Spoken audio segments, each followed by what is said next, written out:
আজারি সাহেবের আগমন আদ্দিন ফাউন্ডেশনের পক্ষ থেকে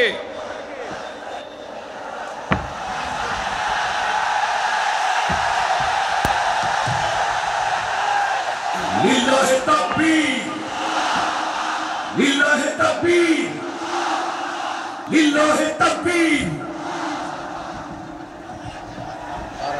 সম্মানিত হাজিরিন, আপনারা ভালো আছেন সবাই? শীতে কষ্ট হচ্ছে না? মাশাআল্লাহ। 3 দিন ব্যাপী তাফসিরুল কোরআনের প্রোগ্রামের সমাপনী রজনী আজকে। আমি খুব লম্বা সময় নিব না, এটা তো আমার বিভাগীয় প্রোগ্রাম। খুলনা বিভাগের প্রোগ্রাম পেয়ে গেছে যশোর। মাশাআল্লাহ, 9টা প্যান্ডেল আছে, এখানে ধাক্কাধাক্কির কোনো মানি হয় না। তোমরা ধাক্কাধাক্কি করবা, এই জন্য প্যান্ডেল করা হয় নাই 9টা। বসো, কোনো কথা নাই। অনেক আলোচনা হয়েছে 3 দিন ব্যাপী।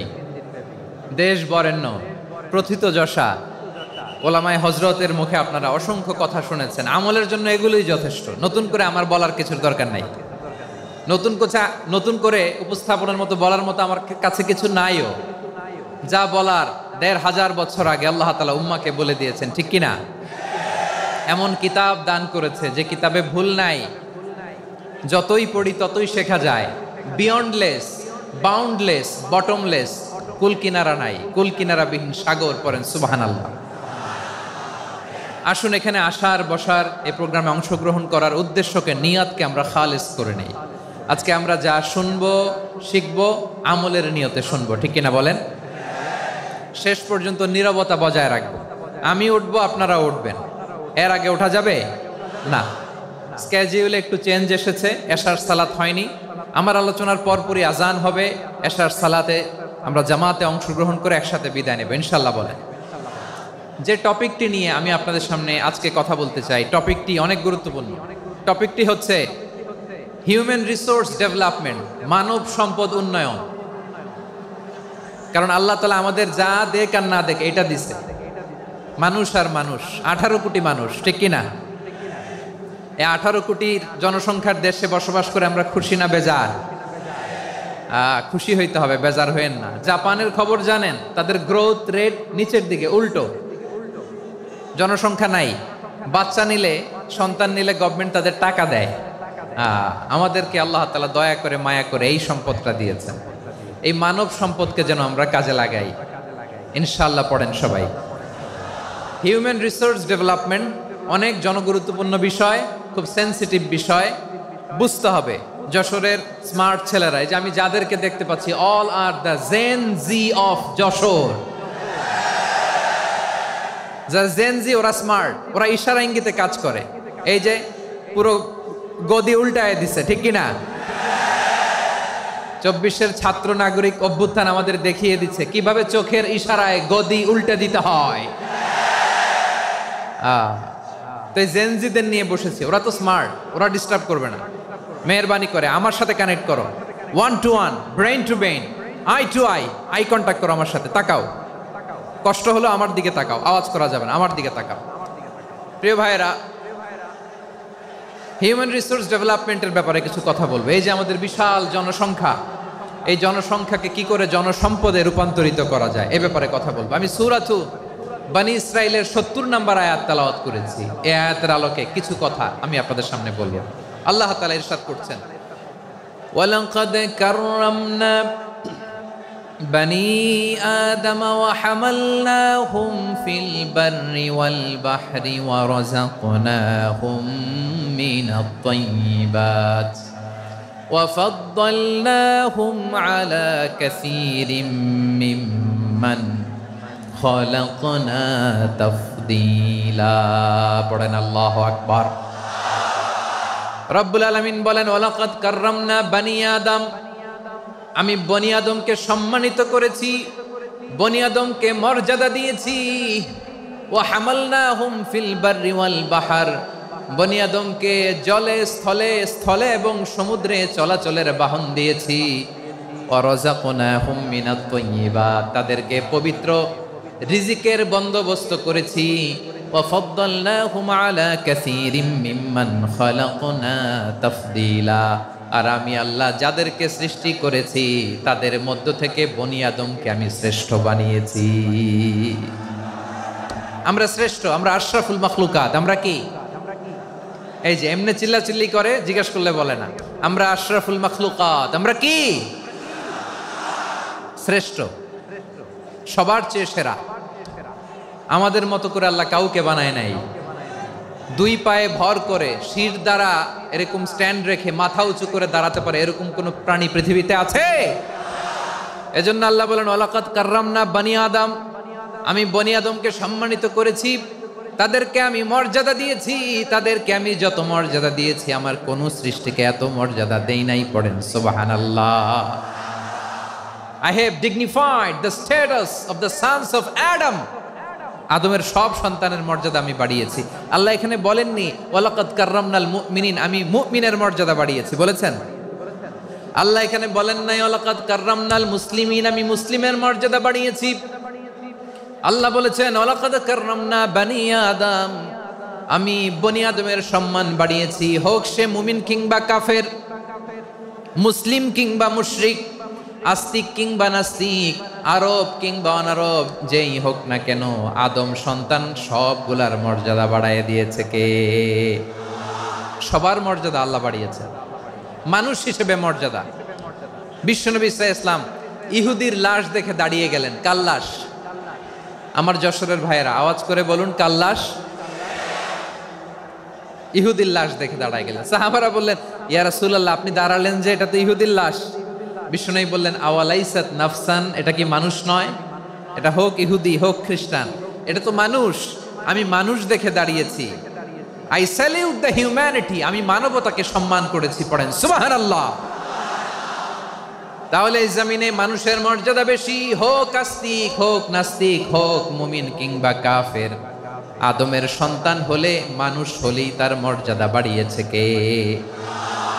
আমার কলিজার টুকরা যশোরের ভাইয়েরা, মানুষের মর্যাদা আল্লাহ এত বাড়িয়েছেন, মানুষ জীবিত থাকলেও যেমনি মর্যাদাবান, মরে গেলেও মর্যাদাবান। সুবহানাল্লাহ পড়েন। মানুষ মরে গেলে এই ডেড বডিটা কি হয়? পচে যায়, গলে যায়, মাটির সাথে মিশে যায়। তাই বলে আপনি ডেড বডির সাথে যাচ্ছে তাই করতে পারবেন না। পারবেন? কেউ যদি অন্যায় করে তাকে যদি আপনি শাস্তির আওতায় আনেন, যা মনে চায় করতে পারবেন না। তারা আগুন দিয়ে পোড়াতে পারবেন না, নাক কাটতে পারবেন না, কান কাটতে পারবেন না, অঙ্গ বিকৃতি করতে পারবেন না। কারণ মানব জাতির মর্যাদা স্বয়ং দিয়েছে কে? ডেড বডি পচে যাবে, গলে যাবে। তারপর ইসলাম বলে না, খবরদার, এই মরা লাশটারও একটা মর্যাদা আছে না নাই? ইসলাম বলে এই লাশটা গলে যাবে, পচে যাবে, কিন্তু এটার অমর্যাদা করো না। কর্পূর দিয়ে, খেজুর পাতা দিয়ে এটাকে ওয়ার্ম ওয়াটার দিয়ে, গরম পানি দিয়ে ধৌত করো। সাদা শুভ্র ধবধবে কাপড় দিয়ে লাশটাকে তুমি কাভার করো। তারপরে খাটিয়ার মধ্যে লাশটাকে রেখে বিশাল একটা প্রোগ্রাম করো, একটা ফিউনারাল প্রোগ্রাম করো। ওই প্রোগ্রামের ডানে বায়ে পেছনে লাশটারে রাখলে হবে না, প্রোগ্রামের একেবারে সামনটাতে তুমি লাশটাকে রাখো। সুবহানাল্লাহ। একটা ফিউনারাল প্রোগ্রাম করতে হবে, তাকে শেষ বিদায় জানাতে হবে, যেটাকে আমরা জানাজা বলি। কি বলি? জানাজা মানে মাইয়েতের জন্য দোয়া, তার জন্য দোয়া করা হয়। তাকে একটা সিস্টেমেটিক অর্ডারে কবরে রাখা হয়, সুন্দরভাবে সেটাকে কবরস্থ করা হয়, মাটি দেয়া হয়, পানি দেয়া হয়। তার মানে মরে গেলেও মানুষের সম্মান বাড়ায় দিয়েছে কে? এজন্য আল্লাহ বললেন ওয়ালাকাদ কাররামনা বানি আদম, বনি আদমের সম্মান মর্যাদা আমি আল্লাহ বাড়িয়ে দিয়েছি। মানুষের সম্মানে তুমি কখনো আঘাত করো না, ঠিক কি না? তাহলে ভাই, প্রথম মেসেজ হচ্ছে the first and foremost message tonight to the people of Jessore. Allah বলেন I have dignified the status of son of Adam, আমি বনি আদম সবার মর্যাদা বাড়িয়ে দিয়েছি। হোক আস্তিক নাস্তিক, হোক কাফের কিংবা মুশরিক, তার মর্যাদা বাড়াই দিছে কে? যখন বন্যা হয় আমরা ত্রাণ নিয়ে যাই, আমরা শুধু মুসলমানদেরকে ত্রাণ দেই নাকি? হ্যাঁ, আমরা মুসলমানকেও দেই, অমুসলমানকেও দেই, হিন্দুকেও দেই, বৌদ্ধকেও দেই। যেখানেই মানবতা বিপন্ন সেখানে ইসলামের হেল্পিং হ্যান্ড আছে না নাই? সুবহানাল্লাহ। কি দিন আমরা পেয়েছি, কি বিধান আমরা পেয়েছি। ওয়ালাকাদ কাররামনা বানি আদম, আমি বনি আদমকে সম্মানিত করেছি। এরপর আল্লাহ বললেন ওয়া হামালনাহুম ফিল বাররি ওয়াল বাহর, মানুষকে স্থলে এবং সমুদ্রে চলাচলের বাহন আমি দিয়েছি। স্থলে কিভাবে চলবে, জলে কিভাবে চলবে, এই বাহনের ব্যবস্থা করেছে কে? এই জেনজি, এই স্যামড়া, ইরাম করতেছো কিসের জন্য? হ্যাঁ, ইরাম করলে চলবি? হ্যাঁ, বস বস বস বস। আওয়াজ করতেছো কেন? দিবা না, কথা বলতে দিবা না আমাকে? তো এইটা বুঝি তোমাদের ভালোবাসার নমুনা? তোমাদের ভালোবাসার কারণে যদি আমি কোথাও দাঁড়াতেই না পারি, কোথাও বসতে না পারি, কোথাও দুটা কথা বলতে না পারি, এই ভালোবাসা দিয়ে কি হবে আমার? বরং ঘামতে ঘামতে ঘর্মাক্ত হব, রক্তাক্ত হব। কিন্তু সেন্ট্রালি যে ইনস্ট্রাকশন আসবে, সেই ইনস্ট্রাকশনের এক চুল আমরা ডানে বায়ে যাব না। এইটা গণজাগরণের জন্য এইটা দরকার, ইসলামী বিপ্লবের জন্য এইটা দরকার। তো আধা ঘন্টা ধরে যদি তোমাদেরকে থামানোই না যায়, এই লস্কর দিয়ে আমি কি করব? আল্লাহর ওয়াস্তে নো নো নো স্লোগান, চুপচাপ একেবারে আমার দিকে তাকাও। আল্লাহ বললেন ওয়া হামালনাহুম ফিল বাররি ওয়াল বাহার, জলে স্থলে আমি চলাচলের যানবাহনের ব্যবস্থা করেছি। আমরা স্থলে ঘোড়ার উপরে চড়ি, উটের উপরে চড়ি, গাড়ির উপরে চড়ি। এই যে গাড়ির ইঞ্জিন বানাইছি আমরা, এটার মেধা দিয়েছে কে? আবার সাগরের মধ্যে আমরা নৌযান, জলযান, বড় বড় জাহাজ দিয়ে এক মহাদেশ থেকে আরেক মহাদেশ যাই, এক দেশ থেকে মালামালগুলো আরেক দেশে পাঠাই। সাগরের ভেতরে নৌকাগুলোরে ধরে রাখলো কে? ওয়াল ফুলকিল্লাতী তাজরি ফিল বাহরি বিমা ইয়ানফাউন নাস। মানুষের উপকার আছে এরকম সরঞ্জামাদি নিয়ে সাগরের উপরে বিশাল বিশাল জলযানগুলো চলে, এগুলো ডুবে যায় না, কাত হয়ে যায় না, পড়ে যায় না। এগুলোকে স্থিতিস্থাপকতাকে ঠিক করে রাখলো কে? আপনারা জাহাজ দেখেছেন? জাহাজ, হ্যাঁ, বাড়ি চট্টগ্রাম হইলে দেখতে পারতেন। দেখছেন? বিশাল বিশাল জাহাজ, বিশাল জাহাজ মালামাল নিয়ে এক মহাদেশ থেকে আরেক মহাদেশে যায়। গত মাসে আমার জাপান সফর ছিল। এই যে বাংলাদেশে যে গাড়িগুলো চালান, বেশিরভাগ গাড়ি আসে কিন্তু জাপান থেকে। হাজার হাজার গাড়ি একটা জাহাজ বহন করতে পারে, হাজার হাজার গাড়ি। এটারে সাগরের মধ্যে ভাসাইলো কে? সবাই বলুন, ভাসালো কে? হাজার হাজার গাড়ি নিয়ে জাপানিজ গাড়িগুলো আমাদের চট্টগ্রামের এয়ারপোর্টের বন্দরে ভিড়ে। যুক্তরাষ্ট্রে আমি দেখেছি বিশাল বিশাল জাহাজ। আপনারা টাইটানিক জাহাজের নাম শুনেছেন? টাইটানিকেরও 8 গুণ 10 গুণ বড়। সুবহানাল্লাহ কইবেন না? টাইটানিক জাহাজের 8 গুণ 10 গুণ বড় একটা জাহাজ আছে, আইকন অফ দ্য সি, আমি দেখে এসেছি। রয়্যাল ক্যারিবিয়ান দেখে এসেছি। সাগরের সামনে জেটিতে যখন দাঁড়ালাম, জাহাজটা যখন যায়, আমার মনে হচ্ছে একটা শহর, গোটা শহর, the entire city is floating on the water. পুরো একটা শহর মনে হয় পানির উপর দিয়ে ভেসে যাচ্ছে। পড়েন সুবহানাল্লাহ। এই যে আইকন অফ দ্য সি, এই ক্রুজ, এই জাহাজটা, এটার ভিতরে স্টেডিয়াম আছে। কিসের ভিতরে স্টেডিয়াম? কথা বুঝে নাই বোধহয়। স্টেডিয়াম কিসের ভিতর? সুইমিং পুল আছে, শপিং মল আছে, রেস্টুরেন্ট আছে, ক্লাব আছে, 3000 4000 রুম বিশিষ্ট, কক্ষ বিশিষ্ট হোটেল আছে। এই সবগুলোর নিয়ে এগুলো চলে সাগরের এই দোলার মধ্যে, জলোচ্ছ্বাসের মধ্যে। এই সাগরের ভেতরে এই জাহাজগুলোর ভাষায় রাখছে কে? সূরাত আর-রহমানে আল্লাহ তাআলা বললেন ওয়ালাহুল জাওয়ারিল মুনশাআতু ফিল বাহরি কাল আ'লাম ফাবিআইয়ি আলা, সবাই পড়েন ফাবিআইয়ি আলাই রাব্বিকুমা তুকাযযিবান। পাহাড় সম বড় বড় জাহাজগুলো মাল বোঝাই করে সাগরের মধ্যে ভেসে বেড়ায়। এগুলো দিয়ে মালামাল বহন করা যায়, মানুষরা এক দেশ থেকে আরেক দেশে যায়। এই জাহাজগুলোরে সাগরের ভেতরে ভাসায় রাখলো কে? এই আয়াতের ভেতরে আল্লাহ তাআলা সূরাত বনী ইসরাঈলের এই চমৎকার আয়াতের ভেতরে আল্লাহ তাআলা বেসিকলি মানব জাতির প্রতি তার 4টি স্পেশাল অনুগ্রহের কথা বলেছেন। কয়টি? 2টা বলে ফেলছি। 1 নাম্বার ওয়ালাকাদ কাররামনা বনী আদম, আমি বনী আদমের সম্মান বাড়াইছি। নাকি মুসলমানদের? নাকি মুসল্লিদের? কার সম্মান বাড়িয়েছি? বনী আদমের। তাহলে human dignity, the first part of the verse talks about the human dignity.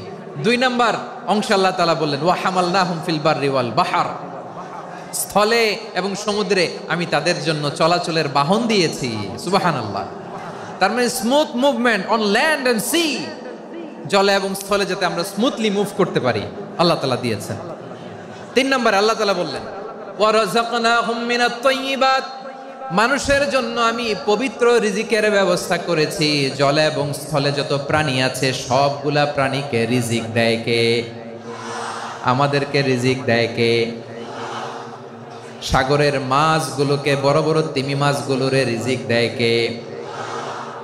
বাতাসের মধ্যে ভেসে বেড়ানো বড় বড় পাখিগুলো, স্ক্যান্ডিনেভিয়ান কান্ট্রি থেকে লক্ষ লক্ষ কোটি কোটি পাখিগুলো যে এক দেশ থেকে আরেক দেশে ট্রান্সফার হয়, এগুলোর রিজিক দেয় কে? রব্বুল আলামিন বলেন ওয়ামা মিন দাব্বাতিন ফিল আরদি ইল্লা আলাল্লাহি রিজকুহা ওয়া ইয়ালামু মুস্তাকাররাহা ওয়া মুস্তাওদাআহা কুল্লুম ফি কিতাবিম মুবিন। আল্লাহু আকবার। রব্বুল আলামিন বলেন ভূপৃষ্ঠে বিচরণশীল যত প্রাণী আছে সব প্রাণীগুলোকে আমি আল্লাহ আমার নিজের কুদরতে রিজিকের বন্দোবস্ত করি। এই প্রাণীগুলো কোথায় থাকে, কোথায় যায়, সব জায়গায় আমি রিজিক পৌঁছে দেই। রিজিক কেউ দিতে পারে না, রিজিকের মালিক কে? রিজিকের মালিক তিনি আল্লাহ। এজন্য আল্লাহ তাআলা বললেন ওয়া রাযাকনাহুম মিনাত তাইয়্যিবাত। এরপর আল্লাহ বললেন ওয়া ফাদ্দালনাহুম আলা কাসীরিম মিম্মান খালাকনা তাফদীলা। আমি যত প্রাণী সৃষ্টি করেছি সকল প্রাণীর মধ্যে মানুষের মর্যাদা শ্রেষ্ঠত্ব আমি দিয়েছি। সুবহানাল্লাহ পড়েন। তাহলে 1 নম্বরে আল্লাহ বললেন আমি বনি আদমের মর্যাদা বাড়ালাম। এরপরে বললেন স্থলে এবং সমুদ্রে চলাচলের জন্য যানবাহন দিলাম। 3 নম্বরে আল্লাহ বললেন পবিত্র রিজিকের ব্যবস্থা করে দিলাম। এরপরে আল্লাহ বললেন যত প্রাণী আছে, সৃষ্টি আছে, সবগুলার উপরে আমি মানুষকে শ্রেষ্ঠত্ব দিলাম। সুবহানাল্লাহ। তাহলে সবচেয়ে বেশি শ্রেষ্ঠত্ব মানুষের। কার? মানুষের। শুধু তাই নয় প্রিয় ভাইরা, আকাশ এবং জমিনে যা কিছু আছে সবকিছু মানুষের জন্য, মানুষের কল্যাণে, মানুষের প্রয়োজনে, মানুষের বশীভূত করে সৃষ্টি করেছেন কে?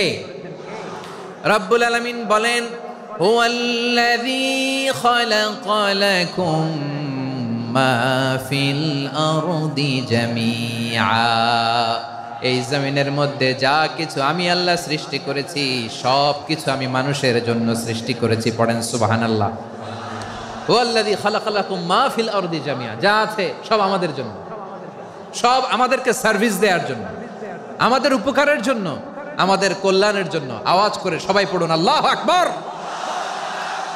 অন্য আয়াতে আল্লাহ বললেন ওয়াসাখখারা লাকুম মা ফিস সামাওয়াতি ওয়া মা ফিল আরদি জামিআম মিন ইন্না ফি যালিকা লাআয়াতিন লিকাউমি ইয়াতাফাক্কারুন।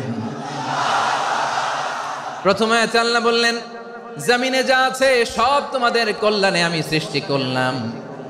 এরপরে আল্লাহ বললেন আকাশেও যা আছে সব তোমাদের জন্য সৃষ্টি করলাম, তোমাদের অনুগত বানায় দিলাম। পড়েন সুবহানাল্লাহ।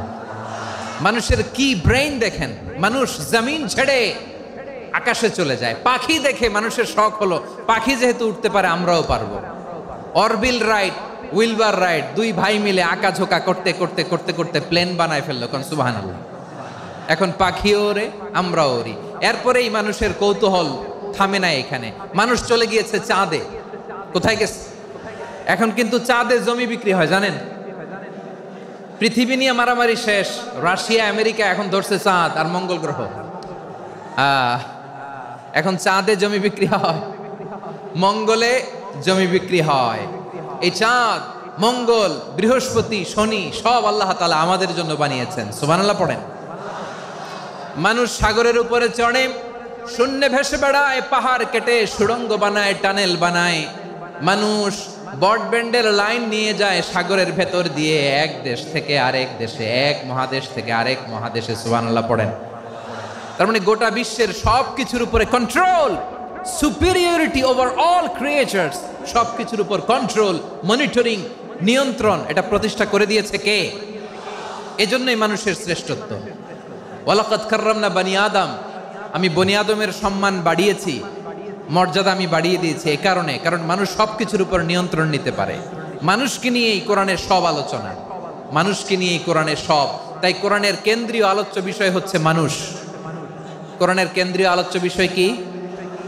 যশোরের ভাইয়েরা বুঝে থাকলে সবাই বলবেন, কোরআনের কেন্দ্রীয় আলোচ্য বিষয় কি?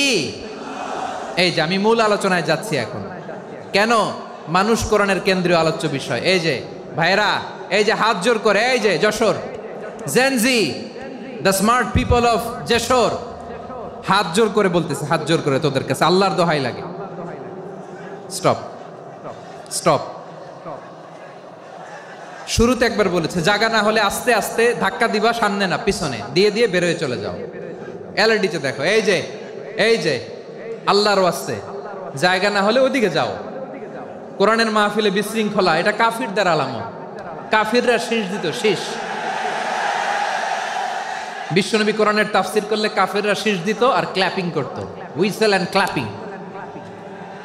তো আমরা কি এখানে বিশৃঙ্খলা করতে আসছি? তো বারবার থামানো লাগে কেন? কোনো আওয়াজ হবে না, বললাম তো, স্টপ। আওয়াজ করে বলুন, কোরআনের কেন্দ্রীয় আলোচ্য বিষয় কি? সবাই বলেননি।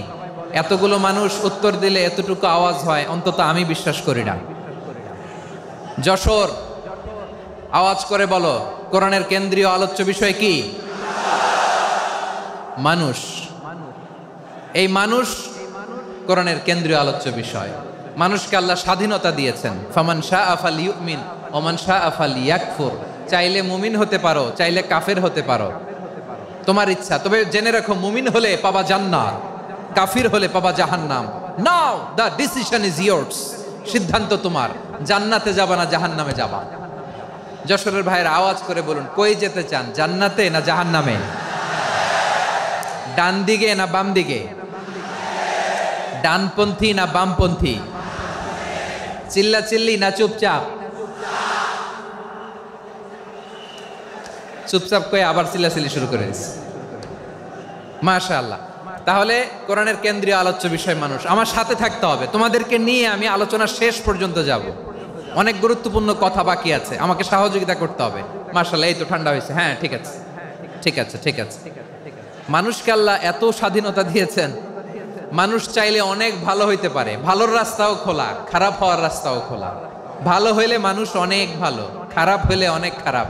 ভালো হইলে সবচেয়ে ভালো, খারাপ হইলে সবচেয়ে খারাপ। এজন্য সিদ্ধান্ত আপনাকে নিতে হবে। আল্লাহ তাআলা বলছেন, লাকাদ খালাকনাল ইনসানা ফি আহসানি তাকওয়িম সুম্মা রাদাদনাহু আসফালা সাফিলিন। আমি মানুষকে অনেক সুন্দর অবয়বে, সুন্দর আকৃতিতে সৃষ্টি করেছি। তার শুধু চেহারার ডিজাইনটাই সুন্দর নয়, তার ব্রেনটা বড্ড সুন্দর, তার মানসিকতা বড্ড সুন্দর, তার সৃজনশীলতা বড্ড সুন্দর। পড়েন সুবহানাল্লাহ। আমাদের চেহারা, অবয়ব, ডিজাইন যে সুন্দর তা না, আমাদের ব্রেনটা অনেক সফিস্টিকেটেড ব্রেন, অনেক সফিস্টিকেটেড। এই 1.5 কেজি ব্রেন ইউজ করে মানুষ গোটা বিশ্বে সভ্যতা বিনির্মাণ করেছে, ঠিক কিনা? এই ব্রেন আল্লাহ তাআলা আমাকে দিয়েছে। এটারে কাজে লাগালে, আপনার 6 সেন্স কাজে লাগালে আপনি অনন্য মানুষ হয়ে উঠবেন, মহামানবে রূপান্তরিত হবেন। মানুষ হতে পারে, চাইলেই মহামানব হতে পারে। আবার যদি মানুষ চায়, খারাপও হতে পারে। আল্লাহ বললেন শুধু ভালোই না, ভালো হতে চাইলে অনেক ভালো তুমি হতে পারো, আবার খারাপ হতে চাইলে অনেক খারাপ তুমি হতে পারো। সুম্মা রাদাদনাহু আসফালা সাফিলিন।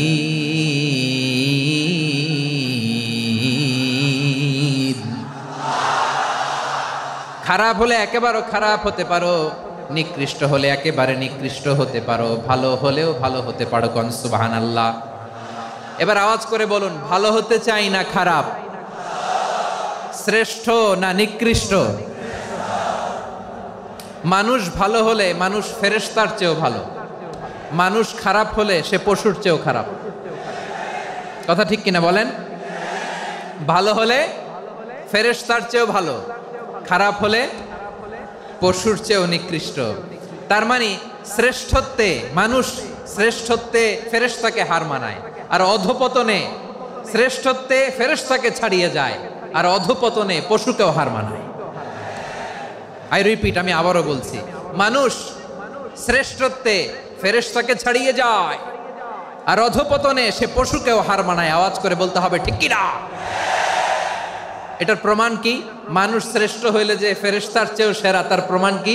আল্লাহ তাআলা বলছেন, ওয়া ইয কুলনা লিল মালাইকাতি ইসজুদু লি আদম ফাসাজাদু ইল্লা ইবলিস আবা ওয়াস্তাকবারা ওয়া কানা মিনাল কাফিরিন।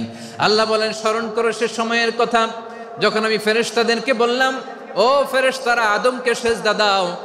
সব ফেরেশতারা সম্মান সূচক সেজদা আদমকে দিল, তারা আদমের জন্য সেজদায় লুটিয়ে পড়লো, একজন ছাড়া, তার নাম ইবলিস। আওয়াজ করে বলেন তার নাম কি?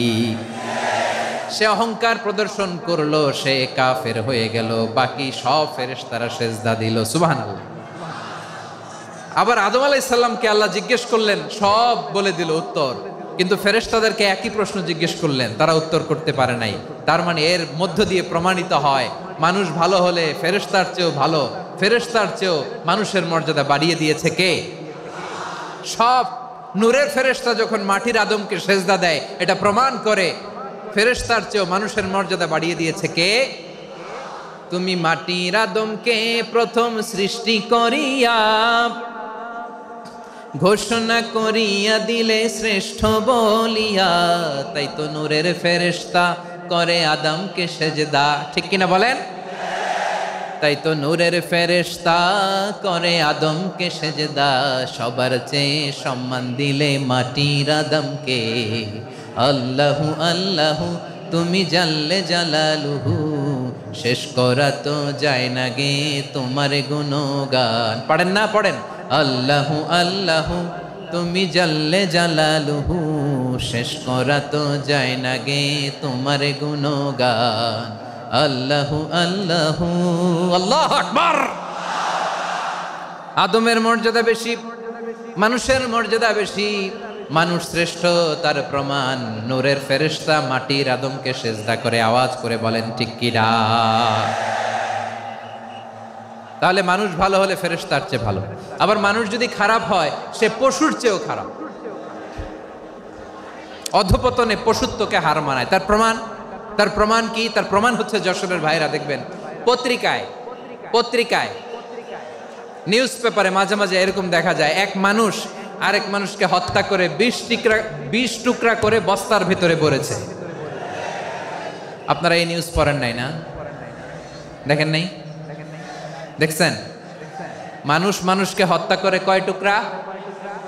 জোরে বলেন। এখানেই ক্ষান্ত হয় না, আবার কোথায় ভরছে? বস্তার ভেতরে।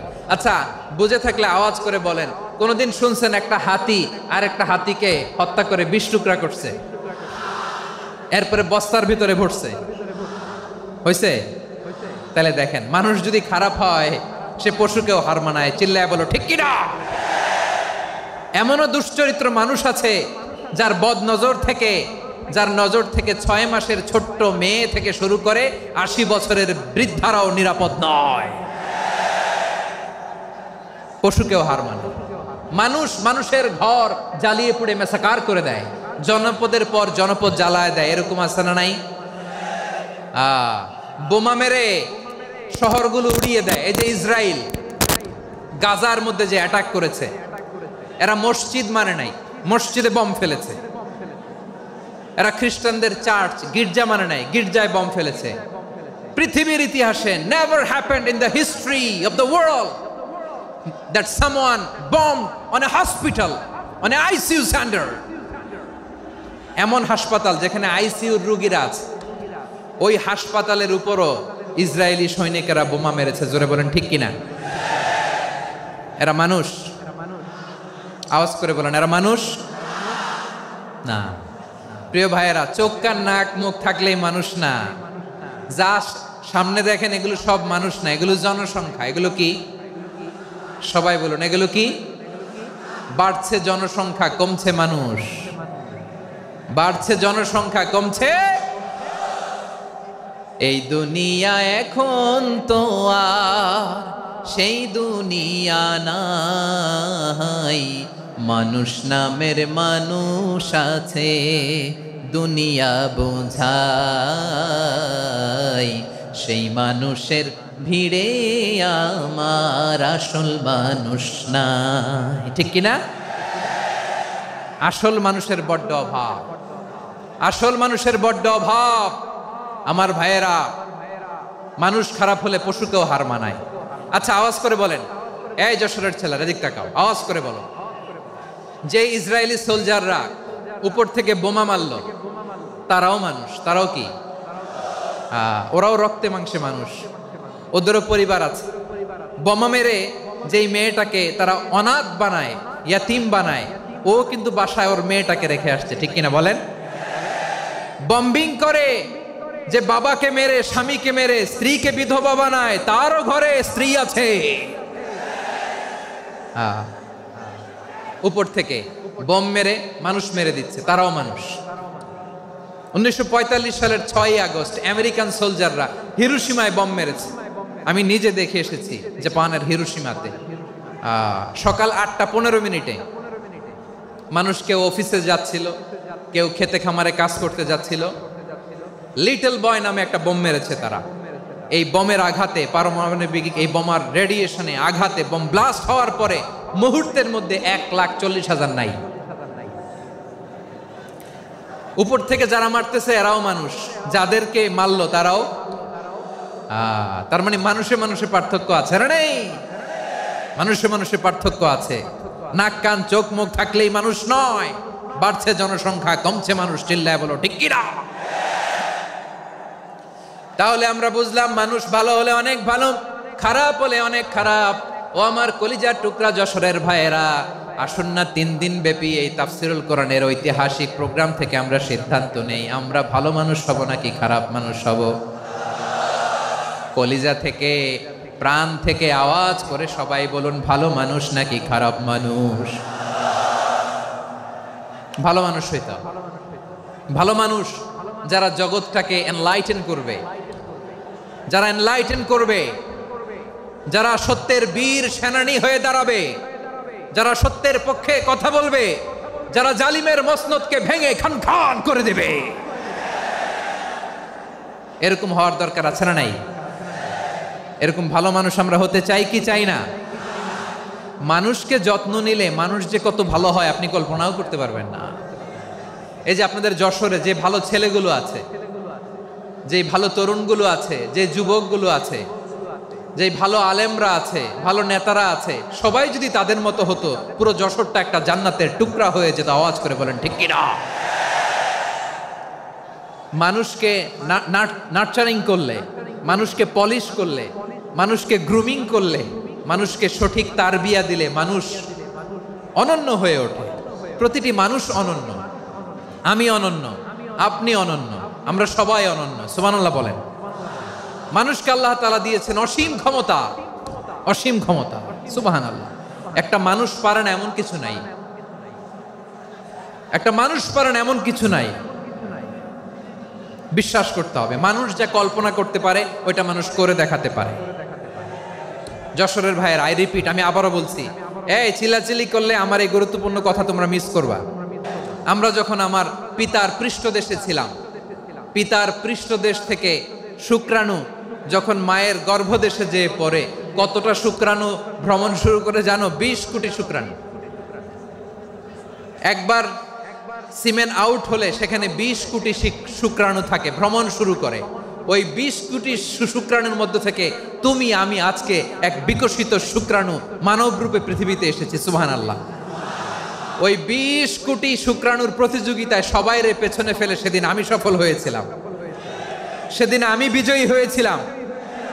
সেদিন আমি এত ছোট ছিলাম, মাইক্রোস্কোপ দিয়েও আমার অস্তিত্ব টের পাওয়া যায় না।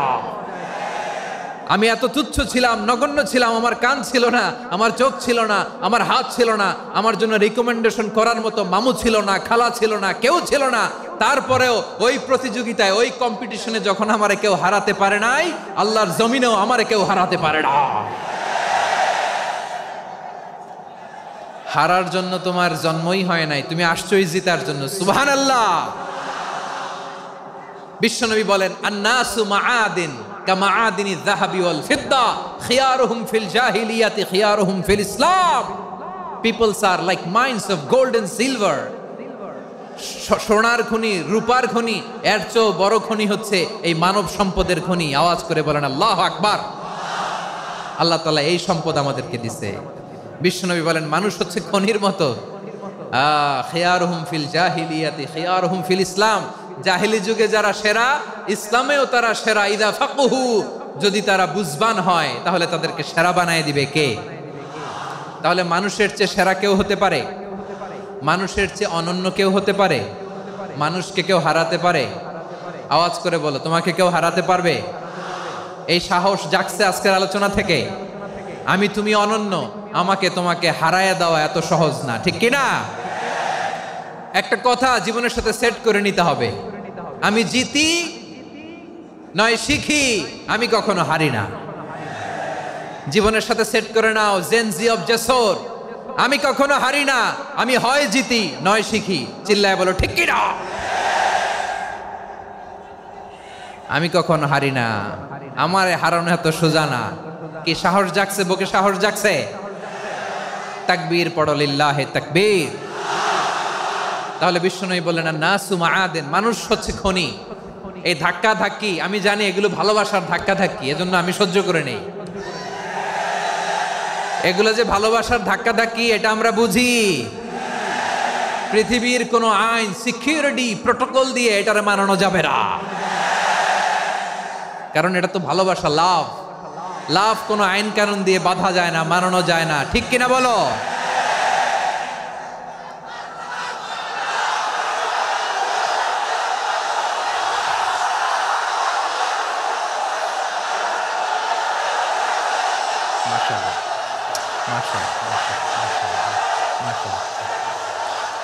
ঠিক আছে, বসুন বসুন বসুন। আল নাসু মাআদিন, মানুষ হচ্ছে খনি। এই খনির যত্ন নিতে হবে। আমার মা বাবা যারা এসেছেন, আপনার ছেলে মেয়ের যত্ন নেন। আপনার ছেলের মধ্যে যে কি পটেনশিয়াল আপনি জানেন না। আপনার এই ছোট্ট অবুজ ছেলেটাই আগামী দিনের শায়েখ আহমদুল্লাহ হবে। আপনার হেফজখানায় পড়া ওই ছোট্ট ছেলেটাই আগামী দিনের আল্লামা মামুনুল হক হবে। আপনার ওই ছেলেটা আমির হামজা হবে, আব্দুল হাই সাইফুল্লাহ হবে। এভাবে বড় বড় আলেম হবে, তারা যুগশ্রেষ্ঠ আলেম হবে। সেই একদিন এই বাংলাদেশের পার্লামেন্টে যে বক্তব্য দিয়ে যশোরের পক্ষে কথা বলবে। আপনি জানেন না, কাউকে ছোট করবেন না আপনি, ওর কনফিডেন্স আপনি কমাবেন না, আপনি কমাতে পারেন না। প্যান্ডেলে আমার যে মা বোনেরা আছেন, ছেলে মেয়েদেরকে কখনো ছোট করে কথা বলবেন না। ও যে কোথায় যাবে আপনি জানেন না, আপনি মা হয়ে তাকে সাহস দিবেন, তার কল্পনার জগৎটাকে সাজাতে তাকে উৎসাহিত করবেন, ঠিক কিনা বলেন? আর আমার প্যান্ডেলের আমার প্রিয় শ্রদ্ধাশীলা মায়েরা বোনেরা, আপনারা তো আরো দামি সম্পদ। বিশ্বনবী বলেন, আর দুনিয়া কুল্লুহা মাতা। আল্লাহ আল্লাহ আল্লাহ, বিশ্বনবীর কথার ওজন দেখেন। আর দুনিয়া কুল্লুহা মাতা ওয়া খায়রু মাতা'আদ দুনিয়াল মারআতুস সালিহা। বিশ্বনবী বলেন, দুনিয়ায় যা দেখো সব আল্লাহর দেওয়া অ্যাসেট, মানে সম্পদ। আর এত অ্যাসেটের ভিড়ে সবচেয়ে শ্রেষ্ঠ সম্পদ হচ্ছে নেককার নারী। সুবহানাল্লাহ। ভাইয়েরা বোনের সাথে খারাপ আচরণ করো না, সন্তান মায়ের সাথে খারাপ আচরণ করো না। আমাদের মায়েরা আমাদের asset, they are our priceless asset. কারণ এই মায়েদের পেটে এসেছে আল্লাহর ওলিরা, এই মায়েদের পেটে এসেছে খান জাহান আলী, এই মায়ের পেটে এসেছে শাহজালাল ইয়ামানি, এই মায়ের পেটে এসেছে আল্লাহর সব নবীরা। নাকি নবীরা আকাশ থেকে ধপ করে জমিনে নেমে আসছে? মায়ের পেটে আসছে। এই মায়ের পেটগুলো খনি। আমার সম্মানিতা মায়েরা বোনেরা, নিজেকে ইসলাম দিয়ে সাজান, নিজেকে ইসলাম দিয়ে সাজান। নিজেকে পবিত্র রাখুন, নিজের আব্রু ইমান ইজ্জতের হেফাজত করুন, কোরআন পড়ুন, সুন্নাহ পড়ুন। আপনি জানেন না আপনার গর্ভে কে আসছে, কোন ক্ষণজন্মা পুরুষকে আল্লাহ তাআলা আপনার গর্ভে পাঠাবে আপনি জানেন না। মায়েরা নিজেদেরকে পবিত্র রাখুন, ইসলাম চর্চা করুন, কোরআন চর্চা করুন, নৈতিকতা দিয়ে নিজেকে সাজান। যশোরের জেনজি নিজেদেরকে প্রস্তুত রাখো আগামীর বাংলাদেশের জন্য।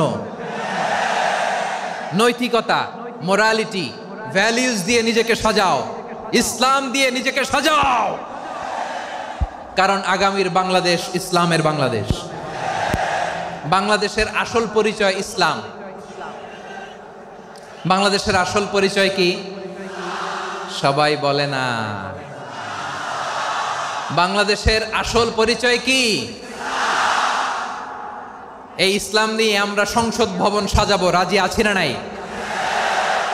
শেকড় ভুলে যাওয়া যাবে না।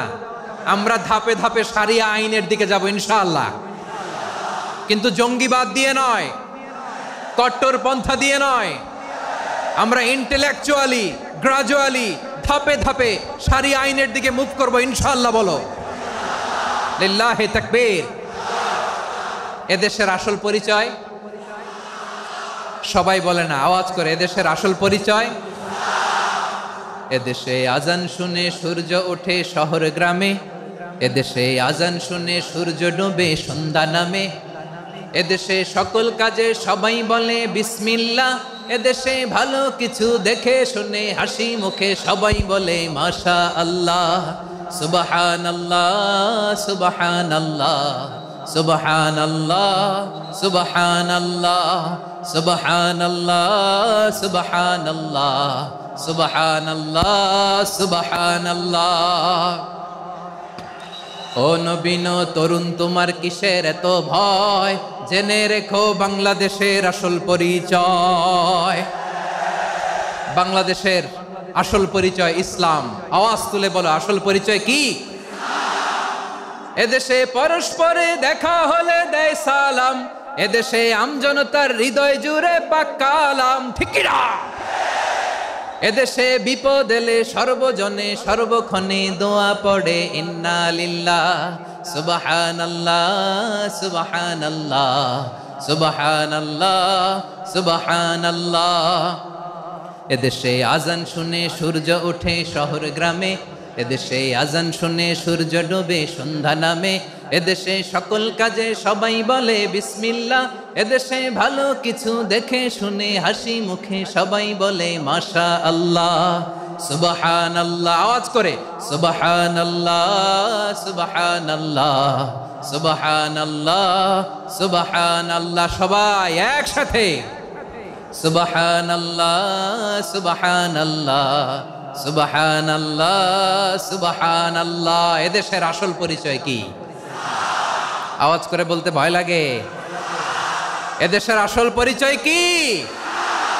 ইসলাম দিয়ে আমাদের সংসদ ভবন চলুক, আমরা চাই কি চাই না? বঙ্গভবনে লা ইলাহা ইল্লাল্লাহর পতাকা উড়ুক, আমরা চাই কি চাই না? প্রতিটি জেলা অফিসে, ডিসি অফিসে লা ইলাহার পতাকা ঝুলুক, আমরা চাই কি চাই না? কারা কারা চাই হাত তুলে আল্লাহরে দেখায়।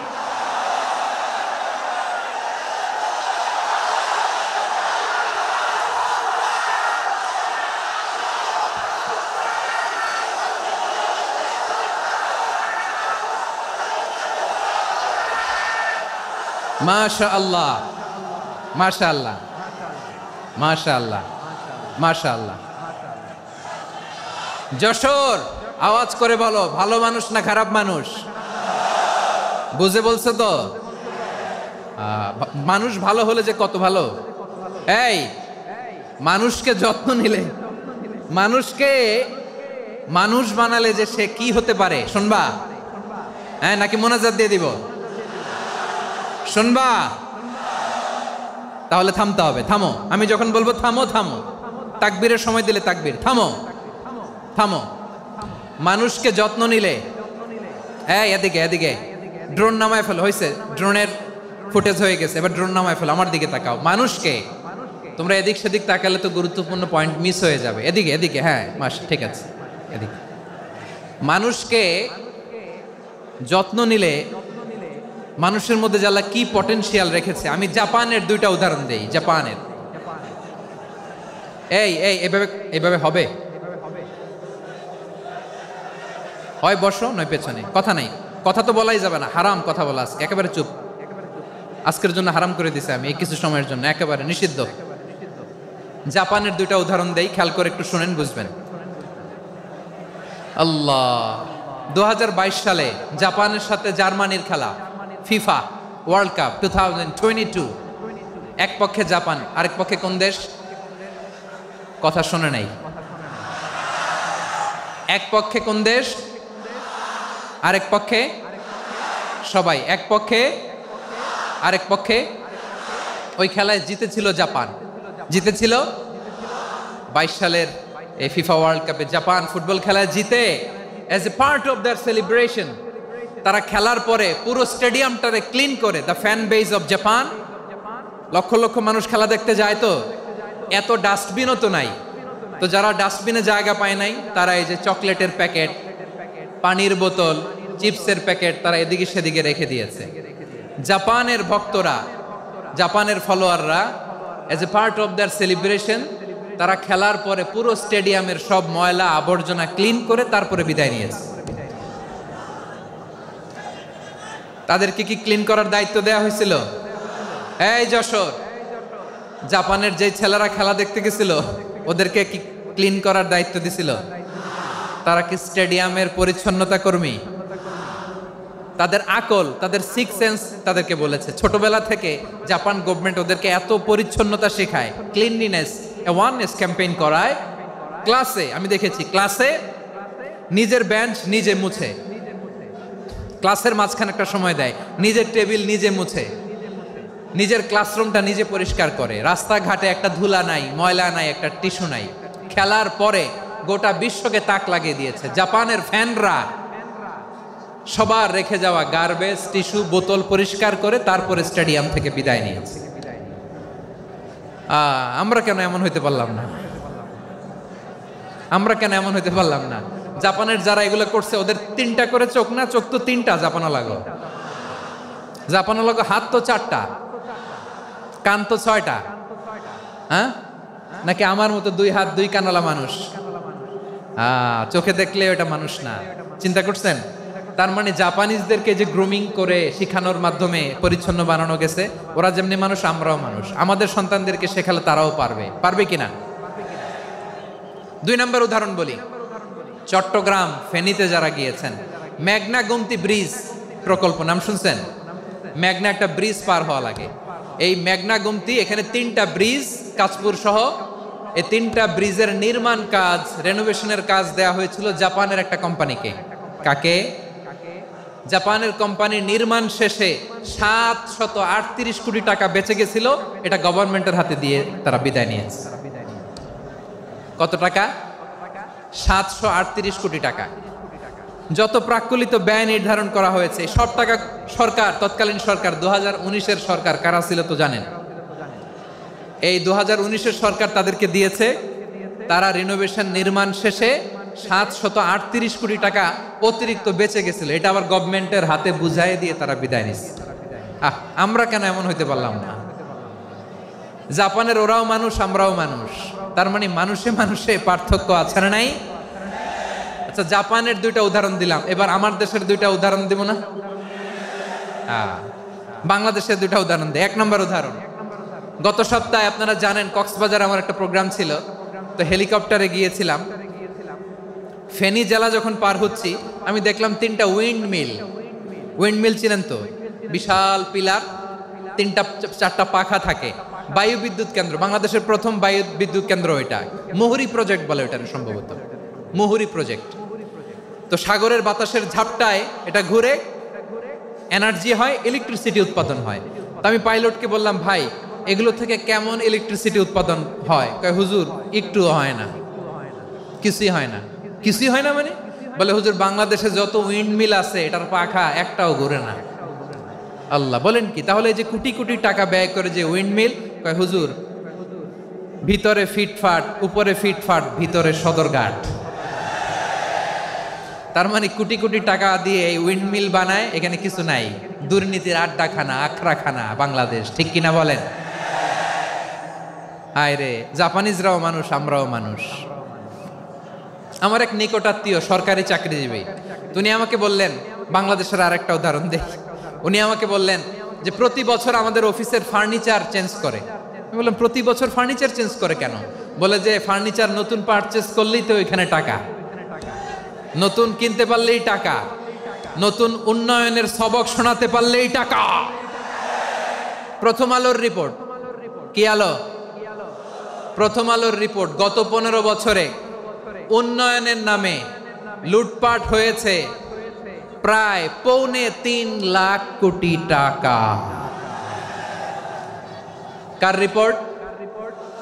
আমাদের বানানো কথা, প্রথম আলোর রিপোর্ট। গত 15 বছরে কারা ছিল জানেন তো? হ্যাঁ, শুধু ওনাদেরকেই দোষ দিয়ে লাভ নাই। স্বাধীনতার পর থেকে শুধু শাসকের হাত বদল হয়েছে, আমরা কিছু পাই নাই, ঠিক কিনা বলেন? শুধু ওনাদের দোষ দিয়ে কি লাভ? একদল খাইছে, আরেক দল খাওয়ার জন্য রেডি হয়ে আছে। আমরা এরকম চাই না। আমরা চাই স্বাধীন সার্বভৌম বাংলাদেশ, আমরা চাই দুর্নীতিমুক্ত বাংলাদেশ। আমি নিউজটা যে কতবার পড়লাম, এটা কি সম্ভব? 3.25 লাখ কোটি টাকা লুটপাট, মানে লুটপাট করতে করতে এদেশের জনগণকে ফুটপাতে বসায় দিচ্ছে। প্রিয় ভাইয়েরা, তাহলে জাপানের মানুষও মানুষ, আমরাও মানুষ। সিদ্ধান্ত আপনার, কোন মানুষ হবেন, ভালো মানুষ না খারাপ মানুষ? আজকের আলোচনার বিষয় হচ্ছে মানব সম্পদের উন্নয়ন, হিউম্যান রিসোর্স ডেভেলপমেন্ট।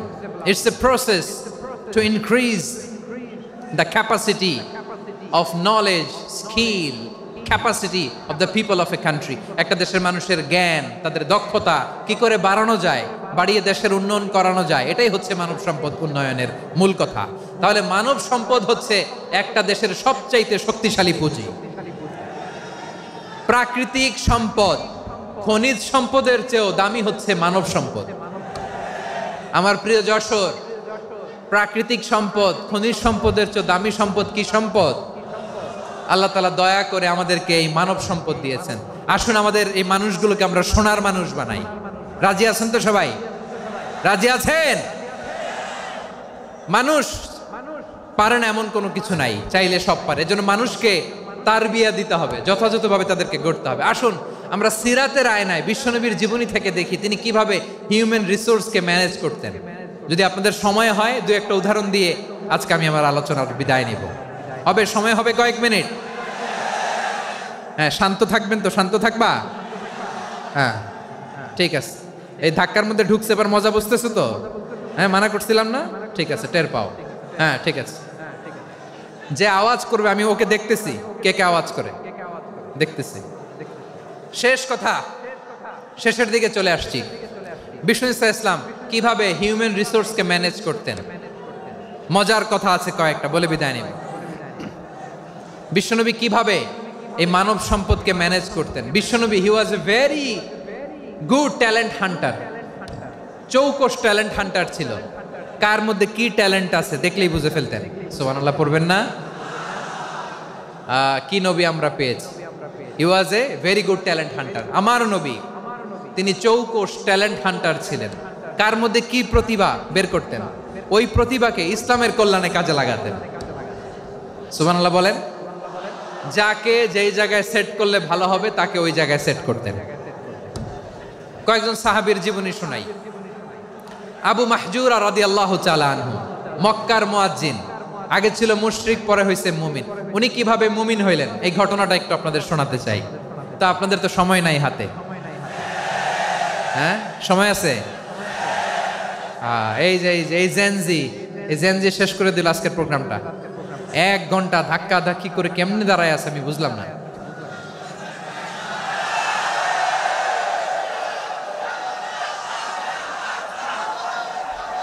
না না, তাকবির না, চুপ করতে হবে। What I need, you stop. Just shut up. চুপ। হ্যাঁ, ঠিক আছে, এভাবে। আবু মাহজুরা রাদিয়াল্লাহু তাআলা আনহু কিভাবে মুসলিম হলেন, আওয়াজ করে শুনেন। হুনাইনের যুদ্ধ 8ম হিজরি, বিষ্ণু ঈসা ইসলাম হুনাইনের যুদ্ধ শেষে ফিরতেছেন, পথিমধ্যে বেলাল রাদিয়াল্লাহু তাআলা আনহু, এই যে আবার কথা, আই রে আল্লাহ রে, এখানে ধাক্কা ধাক্কি কেন? চলে যাও, পেছনে যাও, যাও পেছনে যাও। কি আজীব তামাশা, যেখানে যায় এখানে ধাক্কা ধাক্কি, মারামারি, গায়ের উপরে কাঁধের উপরে শাউটিং। অনেক গুরুত্বপূর্ণ কথা পয়েন্ট করে নিয়ে আসে যে বলবো, এই শাউট করার কারণে প্রোগ্রামটাই নষ্ট করে দেয়। আসছে আমার ভালোবাসা দেখাইতে, প্রোগ্রামটাই শেষ করে দিয়ে চলে যায়। স্টপ, আবার কথা বল, স্টপ। হুনাইনের যুদ্ধে 8ম হিজরি, কত হিজরি সবাই বলেন না একটু, কত হিজরি? 8ম হিজরিতে হুনাইনের যুদ্ধে রাসূল সাল্লাল্লাহু আলাইহি ওয়াসাল্লাম ফিরে আসতেছেন মদিনায়।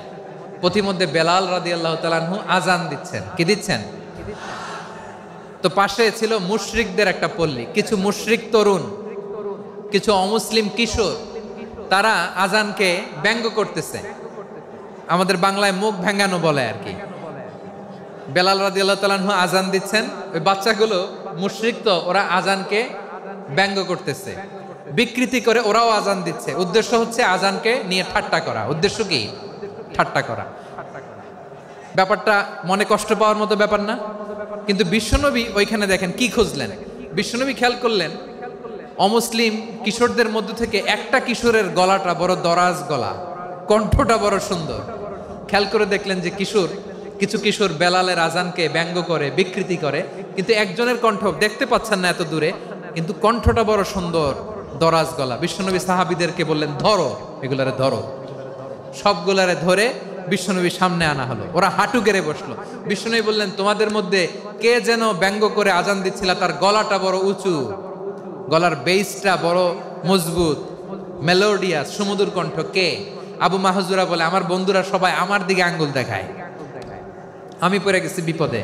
রাসূল সাল্লাল্লাহু আলাইহি ওয়াসাল্লাম বাকি অমুসলিম তরুণদেরকে ছেড়ে দিলেন, বললেন তোমরা যাও। এবার আবু মাহজুরারে পাইছে। আবু মাহজুরার চুলের মধ্যে হাত দিলেন বিশ্বনবী, মাথায় হাত দিয়ে বললেন, এবার আজান দাও দেখি। আবু মাহজুরা বলে, আমি তো আজান দিতে জানি না, কারণ আমি তো বেলালেরটা শুইনা দিছি, আমার তো মুখস্থ নাই, আমি তো আজান দিতে জানি না। বিশ্বনবী বললেন, জানো না? তাহলে আসো, আমি তোমারে শিখাই দেই। সুবহানাল্লাহ পড়েন। আবু মাহজুরা হাঁটু গেড়ে বসে, বিশ্বনবীর মোবারক হাত আবু মাহজুরার চুলের মধ্যে। বিশ্বনবী আজানের মুআল্লিম আবু মাহজুরাকে বলতেছে, ঠিক আছে তোমারে শিখাই দিচ্ছি, আমি যা যা বলবো আমার সাথে সাথে বলো, পারবা? আবু মাহজুরা বলে, পারবো। বিশ্বনবী আজান দিচ্ছেন, মাথায় হাত দিয়ে আল্লাহু আকবার, আল্লাহু আকবার। আবু মাহজুরা এই বাক্যটা পড়লেন। বিশ্বনবী দ্বিতীয় বাক্য পড়তে আরম্ভ করলেন, আল্লাহু আকবার,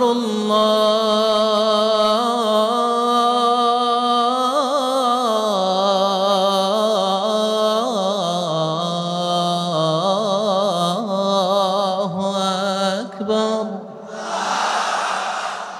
আবু মাহজুরা এই বাক্যটা বললেন। বিশ্বনবী আবু মাহজুরার মাথার মধ্যে হাত দিয়ে তৃতীয় বাক্য বললেন,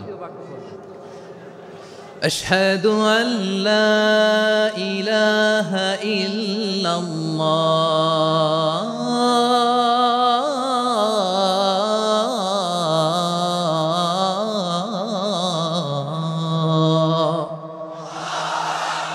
আবু মাহজুরা তৃতীয় বাক্য পড়লেন। বিশ্বনবী একটা বাক্য পরে আবু মাহজুরা পরে, বিশ্বনবী পরে আবু মাহজুরা পরে। আবু মাহজুরা কিন্তু অমুসলিম, মুশরিক। আবু মাহজুরা বলে, এক একটা বাক্য পড়ি আমার কলিজাটা গলে ঠান্ডা হয়ে যায়। এতদিন মোহাম্মদকে গালি দিতাম, এখন মোহাম্মদ আমার মাথায় যখন হাত রাখছে আমার সারা শরীর ঠান্ডা হয়ে গেছে। বিশ্বনবী আজান শিখাচ্ছেন, একটা একটা বাক্য পড়ে আবু মাহজুরাও পড়ে, বিশ্বনবী পড়ে আবু মাহজুরাও পড়ে। পুরো বাক্যগুলো যখন শেষ, আজান শেষ, আবু মাহজুরাও যখন পুরো আজান পড়লেন, আবু মাহজুরা বললেন, এতদিন মোহাম্মদের চেহারা দেখলে আমার ঘৃণা লাগতো, আজ থেকে মোহাম্মদের চেহারার চেয়ে প্রিয় চেহারা আমার কাছে নাই।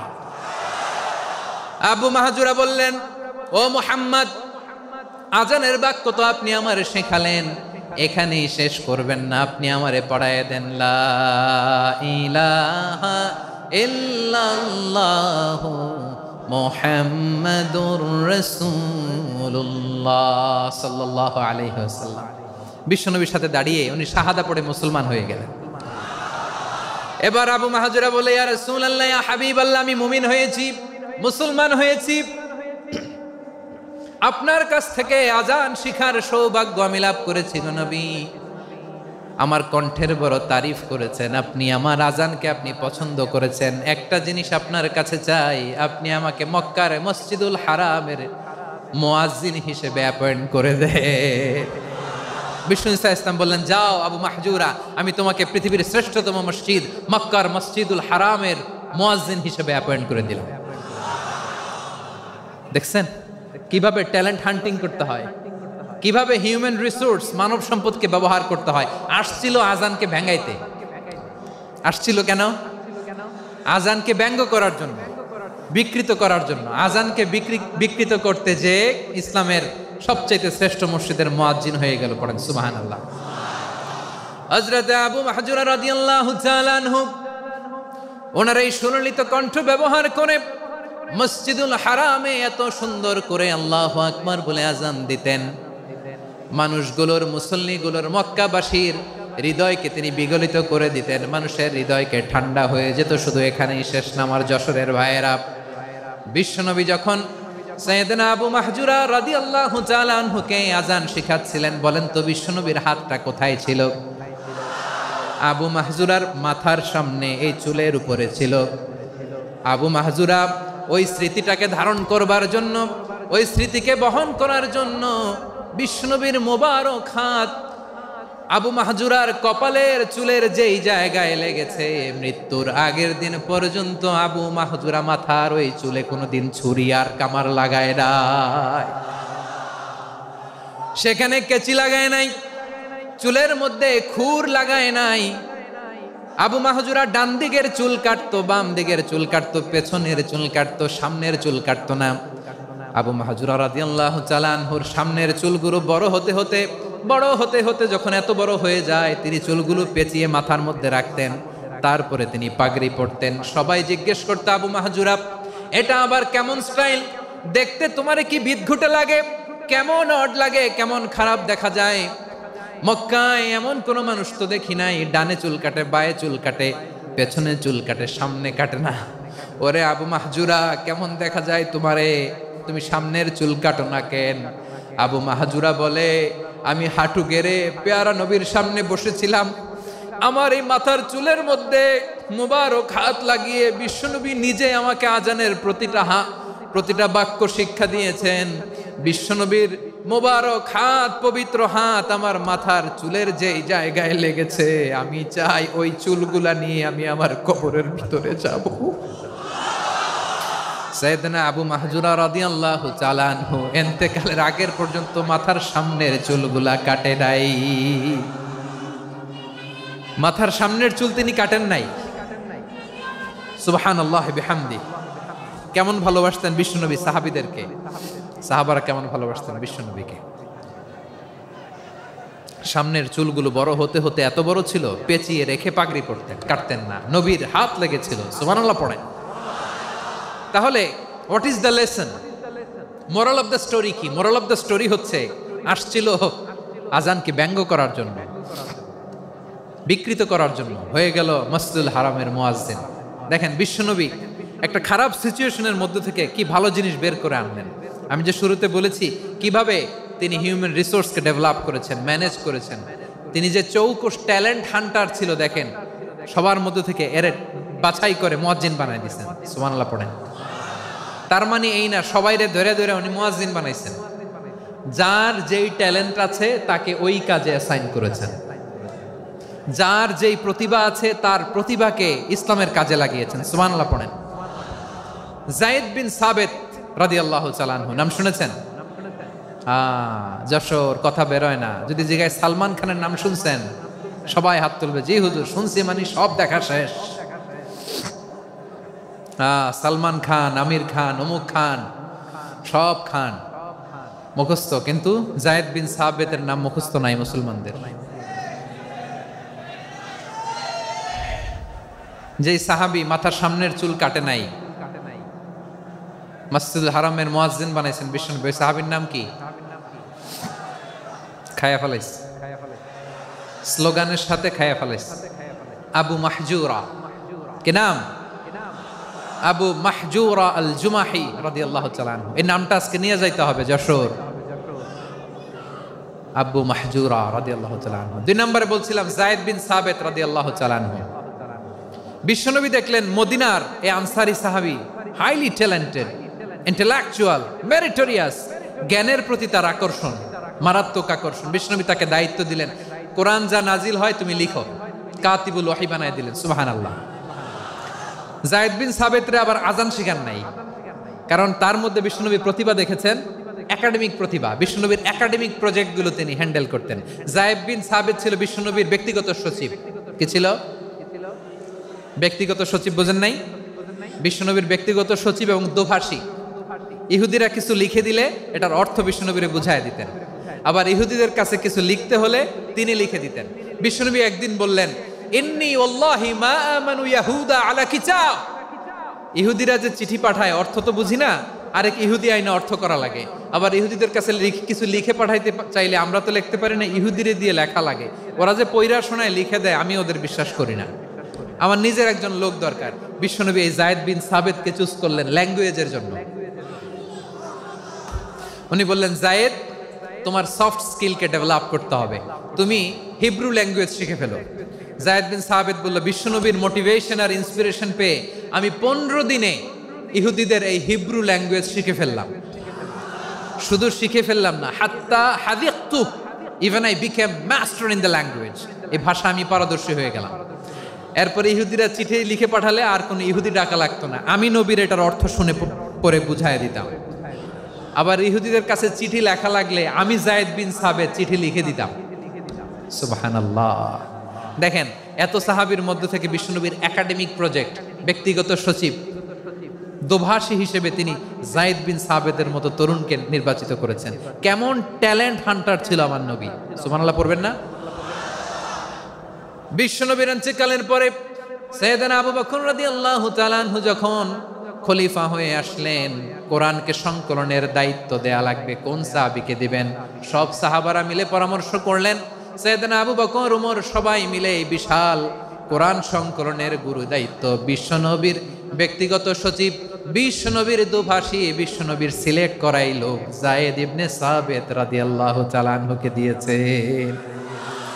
কোরআনের কপি তো আজকে এখানে রাখে নাই। এই যে আজকের যে কোরআন পড়েন, এটা আগে এরকম ছিল না।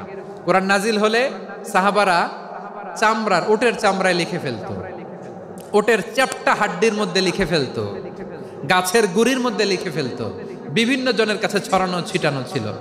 আবু বকর রাদিয়াল্লাহু তাআলা আনহু একসাথে করলেন, পরবর্তীতে উসমান রাদিয়াল্লাহু তাআলা আনহু একসাথে করলেন। 114 সূরার এখন এই মুসহাফ, এই কম্পাইলেশন, এই কপি আমরা পেয়েছি, যার হিউজ কন্ট্রিবিউশন ছিল। এই পুরো কোরআন কম্পাইলেশনের প্রজেক্ট ম্যানেজার ছিল জায়েদ বিন সাবিত রাদিয়াল্লাহু তাআলা। কোরআন কম্পাইলেশনের প্রজেক্ট ম্যানেজার। দেখেন, উনারে মাথায় হাত দিয়ে আজান শিখায় নাই। সুবহানাল্লাহ কইবেন না? তাহলে প্রথম সাহাবী আবু মাহজুরাকে মুয়াজ্জিন বানাইলেন, জায়েদ বিন সাবিতকে ব্যক্তিগত সচিব আর দোভাষী বানালেন, মুসআব ইবনে উমাইর রাদিয়াল্লাহু তাআলা আনহুকে ইসলামের প্রথম অ্যাম্বাসেডর বানালেন। তাহলে তৃতীয় নাম্বার একজন সাহাবীর নাম বলছি, মুসআব ইবনে উমাইর। মুসআব কি নাম? নামটা কেমন লাগে?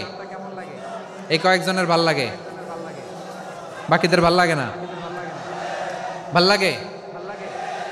এই এই আর কয়েকটা মিনিট দেওয়া যাবে না আমাকে আল্লাহর রাস্তে? হ্যাঁ, ঠিক আছে। আমি তোমাদেরকে ভালোবাসা দেখাবো, দোয়া করব, যদি চুপ থাকো, একেবারে চুপ, কষ্ট সহ্য করো। বাকিরা যা সওয়াব পাবে তোমরা ডবল পাবা, যেহেতু কষ্ট বেশি, কিন্তু চুপ। 3 নম্বর সাহাবীর নাম মুসআব। এই ধাক্কাধাক্কি কেন? ধাক্কাধাক্কি কেন রে ভাই? না না না, এরকম হইলে আসবো না যশোর, আমি আর আসবো না। হয় পিছনে চলে যাও, নাহলে চুপ, ধাক্কাধাক্কি নেই। 3 নম্বর সাহাবীর নাম মুসআব। কি নাম? He was the first ambassador in Islam. ইসলামের প্রথম ডিপ্লোম্যাট, প্রথম কূটনৈতিক, ইসলামের প্রথম কূটনৈতিক, ইসলামের প্রথম ডিপ্লোম্যাট, প্রথম অ্যাম্বাসেডর মুসআব ইবনে উমাইর। মক্কার তরুণ যুবক, উনি পারফিউম লাগাইলে মানুষ দেখলেই বুঝতো এটা মুসআব লাগাইছে। এমন ড্যাশিং ফেসের ছিল, এমন স্মার্ট ড্যাশিং ফেস, এমন পার্সোনালিটির মানুষ ছিল মুসআব রাদিয়াল্লাহু তাআলা আনহু।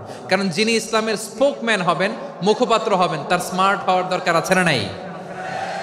আকাবার প্রথম শপথ যখন হলো, তাদের সাথে বিষ্ণু ঈসা ইসলাম মদিনাতে একজন মুখপাত্র পাঠালেন, ডিপ্লোম্যাটকে পাঠালেন, অ্যাম্বাসেডর অফ ইসলাম। তিনি হচ্ছেন মুসআব ইবনে উমাইর। পড়েন সুবহানাল্লাহ।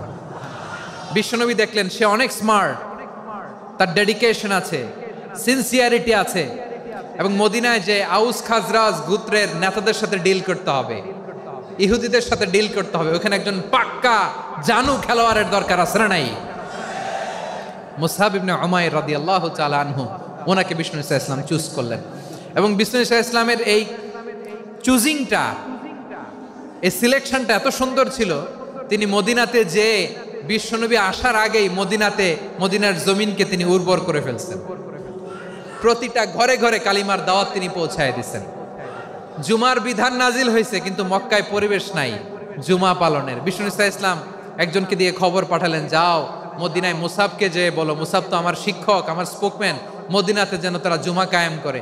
বিশ্বনবীর আগেই মুসআব মদিনার মুসলিমদেরকে নিয়ে মদিনায় প্রথম জুমা কায়েম করে ফেলছে। কোন সুবহানাল্লাহ। ডিপ্লোম্যাটদের কেমন হইতে হয়, অ্যাম্বাসেডরের কেমন হইতে হয়, মুসআব রাদিয়াল্লাহু তাআলা আনহুর কাছ থেকে শিখে নাও। মুসআব নামটা কেমন লাগে? যশোর যাদের সন্তান হবে, ছেলে সন্তান, আমার রাস্তায় পাইলে সবাই জিজ্ঞেস করে, হুজুর একটা নাম দেন, আমার ছেলে হবে। যশোরবাসীর জন্য আমি একটা নাম দিয়ে দিলাম, নাম রাখতে হবে মুসআব। কি নাম? নামটা যাদের ভাল লাগে, ছেলে সন্তান অনাগত আসবে, মনে চাইলে নাম রেখে দিবেন মুসআব রাদিয়াল্লাহু তাআলা আনহুর নামে মুসআব। তাহলে মুসআব রাদিয়াল্লাহু তাআলা আনহুকে বিশ্বনবী ল্যাঙ্গুয়েজ শিখান নাই, সফট স্কিল শিখান নাই। যায়েদ রাদিয়াল্লাহু তিনি হিব্রু ল্যাঙ্গুয়েজ শিখেছেন, সুরিয়ানি শিখেছেন, কিন্তু মুসআবকে তিনি বানিয়েছেন the spokesman of Islam, the first diplomat, the ambassador of Islam. সুবহানাল্লাহ পড়বেন না? আব্দুল্লাহ ইবনে আব্বাস রাদিয়াল্লাহু তাআলা আনহু বিশ্বনবীর কাজিন, চাচাতো ভাই। আবার মাইমুনা রাদিয়াল্লাহু তাআলা আনহু, মাইমুনা নবীর স্ত্রী, তিনি ছিলেন আব্দুল্লাহর আপন খালা। তো নবীর বউ যদি ওনার খালা হয়, নবী তার কি? বুঝে নাই, নবী তার কি? খালু। তাহলে সম্পর্ক অনেক গভীর, কাজিন আবার খালু। ছোট্ট মানুষ, তাই রাতে মাঝে মাঝে ঘরে থাকতো। বিশ্বনবী দেখলেন আব্দুল্লাহ যেহেতু আমার ঘরে ঢুকতে পারে, আব্দুল্লাহরে এই উম্মতের বড় শিক্ষাবিদ বানাইতে হবে। কথা বোঝে নাই? আব্দুল্লাহকে কি বানাইতে হবে? শিক্ষাবিদ, এডুকেটর অফ দিস উম্মাহ, এই উম্মার শিক্ষাবিদ বানাইতে হবে। তাই আব্দুল্লাহ ইবনে আব্বাসকে বিশ্বনবী হাতে কলমে শিক্ষা দিয়েছেন। আহারে, আর এরপরে যে কি ভাষা আসবে তোমাদের জন্য আমার মুখ থেকে আমি নিজেও জানি না। 1 ঘন্টা যাবত ধাক্কা ধাক্কি মারামারি। তো আসতে বলছে কে তোমাকে? পেছনে চলে যাও, জায়গা না পেলে। পুরো প্রোগ্রামটাই নষ্ট করে দিল।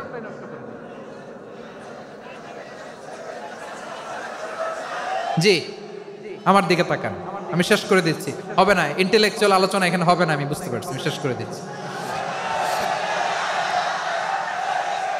আব্দুল্লাহ ইবনে আব্বাস রাদিয়াল্লাহু তাআলা আনহু, মনোযোগ দিয়ে কয়েকটা মিনিট শুনুন, আমি এখনই শেষ করে দিচ্ছি।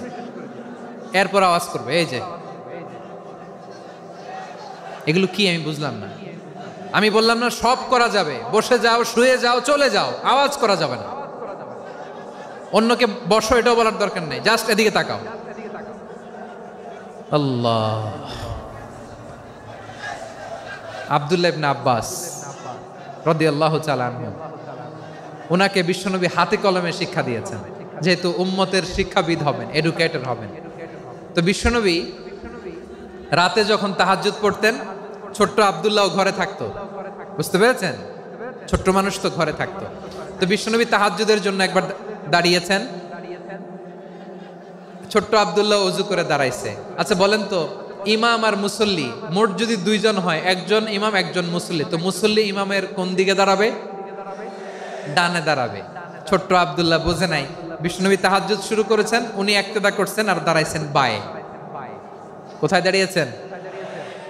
আব্দুল্লাহ বলেন, যখন আমি বায়ে দাঁড়ালাম, আখাযা রাসূলুল্লাহ সাল্লাল্লাহু আলাইহি ওয়াসাল্লাম উযুনি আল ইউমনা ইয়াফতিলুহা, বিষ্ণুনবী নামাজরত অবস্থায় আমার কান ধরে টেনে আমার ডান দিকে এনে দাঁড় করায় দিলেন। পড়েন সুবহানাল্লাহ।